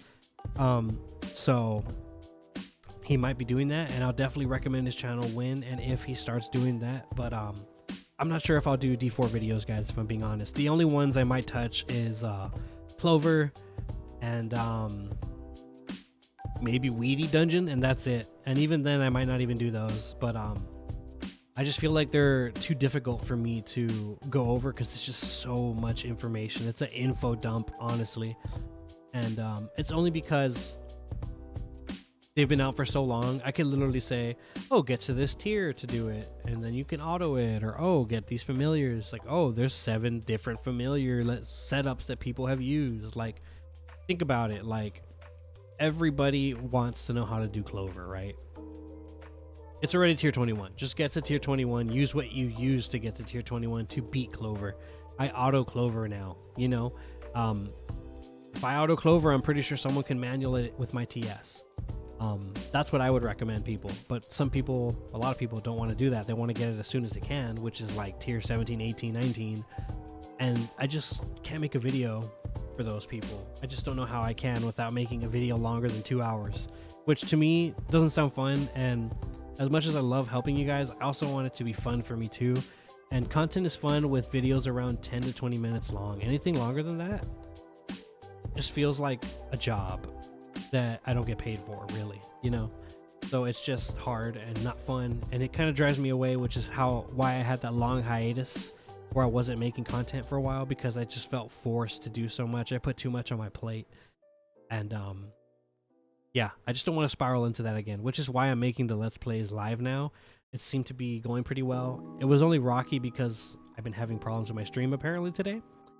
And also, it's my first time streaming since COVID, so I'm just kind of like, bleh. But yeah, I do think it'll be better the next Let's Play, which is going to be a lot sooner than this one. I promise you guys that, okay? The last one was way, way longer of a time break. From tier 15 to tier 16, or what was it? Tier 16 to 17? Tier 16 to 17, guys. That was like the longest break between Let's Plays that I had. And I promise that's not going to happen again. Who knows? Probably after this next event that's coming up, since I do still have a decent amount of raid shards, I will be able to get to tier 19. Honestly, I really can. I might do that, but it just depends. People really wanted me to use Perkunis. That's what took an extra week or two. I could have honestly progressed to tier 18 the day I progressed to tier 17, honestly. I got Witchum maxed out, I think, like within a week. So within a week of just progressing to tier 17, I could have made the video. But seeing as we're in another tier and Celicus is a very compelling set, I might just go Celicus instead of up-tiering perk. Who knows? I might up-tier perk. I might do both. But yeah, I'm still not sure on what I'm going to do. I'm going to ask the people what they want to see. A lot of people tend to choose perk because it's an option that they're thinking of up-tiering themselves, and they want to see it firsthand through me to see if it's worth doing. I don't mind doing that, but yeah, again, it does take a lot longer to up-tier. The extra 500 materials per piece is very, very annoying, but I don't mind doing it because, again, it is very useful. But yeah, sorry to go on that little rant. Just had to explain why I don't really do D4 videos. I think another YouTuber should or is gonna come up and shine with those tactics. I feel like I'm gonna reach out to Majobu to see if he would ever make videos. It's more similar to my style. I'll even try to teach him how to make them if he's interested, because I feel like he has some of the most valuable information when it comes to D4 videos. Or maybe I'll try to see if I can help someone else start. If anyone's interested in starting on YouTube, especially for Bit Heroes, reach out to me. I'll definitely promote your videos if they're decent, you know. And I'll definitely help you out and tell you how to get there. But yeah, I'm not a D4 guy, guys. I'm a familiar guy, and I'm a mid-game to late game and early game guy. Like, I can just tell you how to do everything, but when it comes to very complex content, I kind of stay away from making those videos.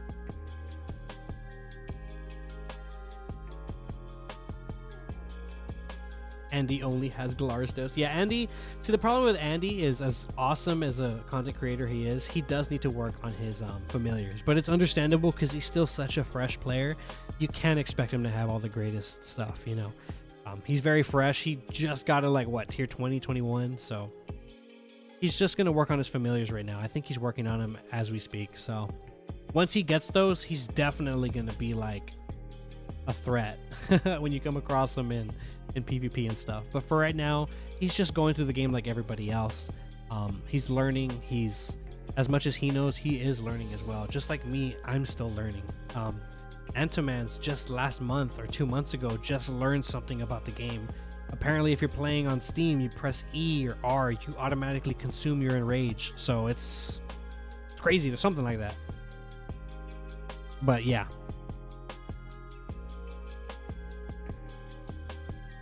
But Last one, perfect. Yeah, I'm gonna actually cut the stream off here, guys, because I actually do have my food that just arrived. So this is perfect timing. Honestly, let's go ahead and get on with that last roll here. Perfect. I want to see deeper videos of 4 Glarsdos. Okay, guys, that's pretty much going to be it. I'm sorry I didn't get to finish those last world boss. I am super hungry and my throat honestly hurts from talking so much. But yes, I can go on and on and on and on and on and talk forever and answer everybody's questions all the time. I'm just super hungry, guys. So I'm going to end the stream here after this last wheel roll. Give me 1 second to go to the Wheel of Pain. Wheel of Pain, guys. Does anyone else want to add their name to the wheel before I go ahead and finalize this? Anybody at all? Eat a burger for you? Dude, I'll definitely eat a burger for you, bro. Anybody else want to be on this wheel? Anybody at all? Wheel of Pain. Soapsy, give me your name. Give me your name, buddy. Let's go.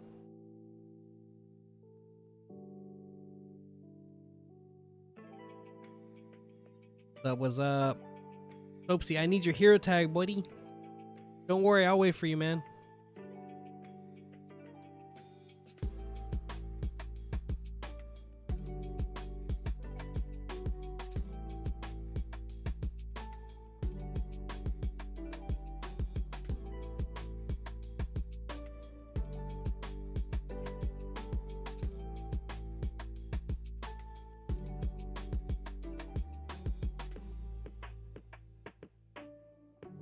You're sad you missed it on the stream? It's okay, Soapsy. I get it. You hate me. It's fine, man. No, I'm kidding. No, it's fine. Honestly, it was a pretty fun stream. There was a lot of problems in the stream, so if anything, you just missed a lot of refreshing and reconnecting. But yeah, yo, what's up, Dell? What is up? You want to be in that wheel of names? Give me your hero tag, buddy. Yeah, you missed it, Dell. I'm sorry. We're just about to finish. I just need those hero tags, though. I'm gonna wait for your 2 hero tags for sure. It's okay, just as long as you win the Wheel of Pain. It's true. It's very true. I mean, come on, guys. Who doesn't want to win this? Myth Grinder. Myth Grinder, I see you, buddy. I just need your hero tag. You want to know how to get it? Let me show you. Go to the live scene real quick. We're going to go to our character on the bottom left, and up here there's a little pink purple thing. It says HT hero tag. I need this to give the devs so they can help you out with that giveaway. I need it specifically. So please, guys, give me your hero tags. You think you won it already? You're on cooldown? Dell. Oh, yes. I'm sorry, Dell. You did win. I'm sorry. You are on cooldown. But, hey, October 21st, you can enter again. Let me go ahead and get Soapsy here. Okay, I got Soapsy and Myth Grinder. Anybody else before I go ahead and spin? Anybody at all? Unfortunately, they give me a 60-day cooldown. I don't know why it's so long, but it's 60 days, guys. But yeah. Anybody else want to enter? Anybody at all? Anybody?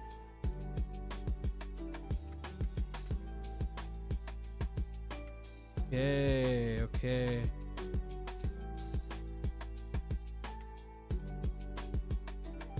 What's the prize? The prize is an epic adventure bag with 1k gems. Epic adventure bag, I think, is like 12 of the 5 count energy sources, every type of them or something like that. I don't know. It's a bunch of resources and 1k gems. It's free, so why not, you know?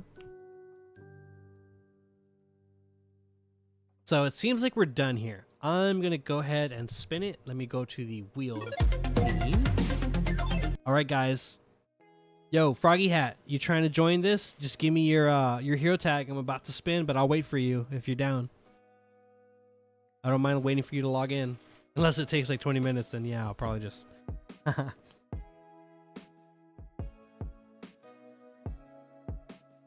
Who doesn't like free stuff? Give me your hero tags, guys. Wheel of Pain. Yes, Wheel of Pain. Don't worry, guys. I'll get on with it. I promise.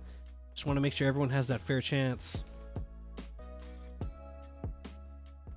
There it is, Froggy Hat. Anybody else? Going once. Going twice. Going 300 times. I'm going to add the word redo in here just a few times just because it's just so funny to me. Okay. Okay, here it goes, guys. Wheel of Pain. Let's check it out.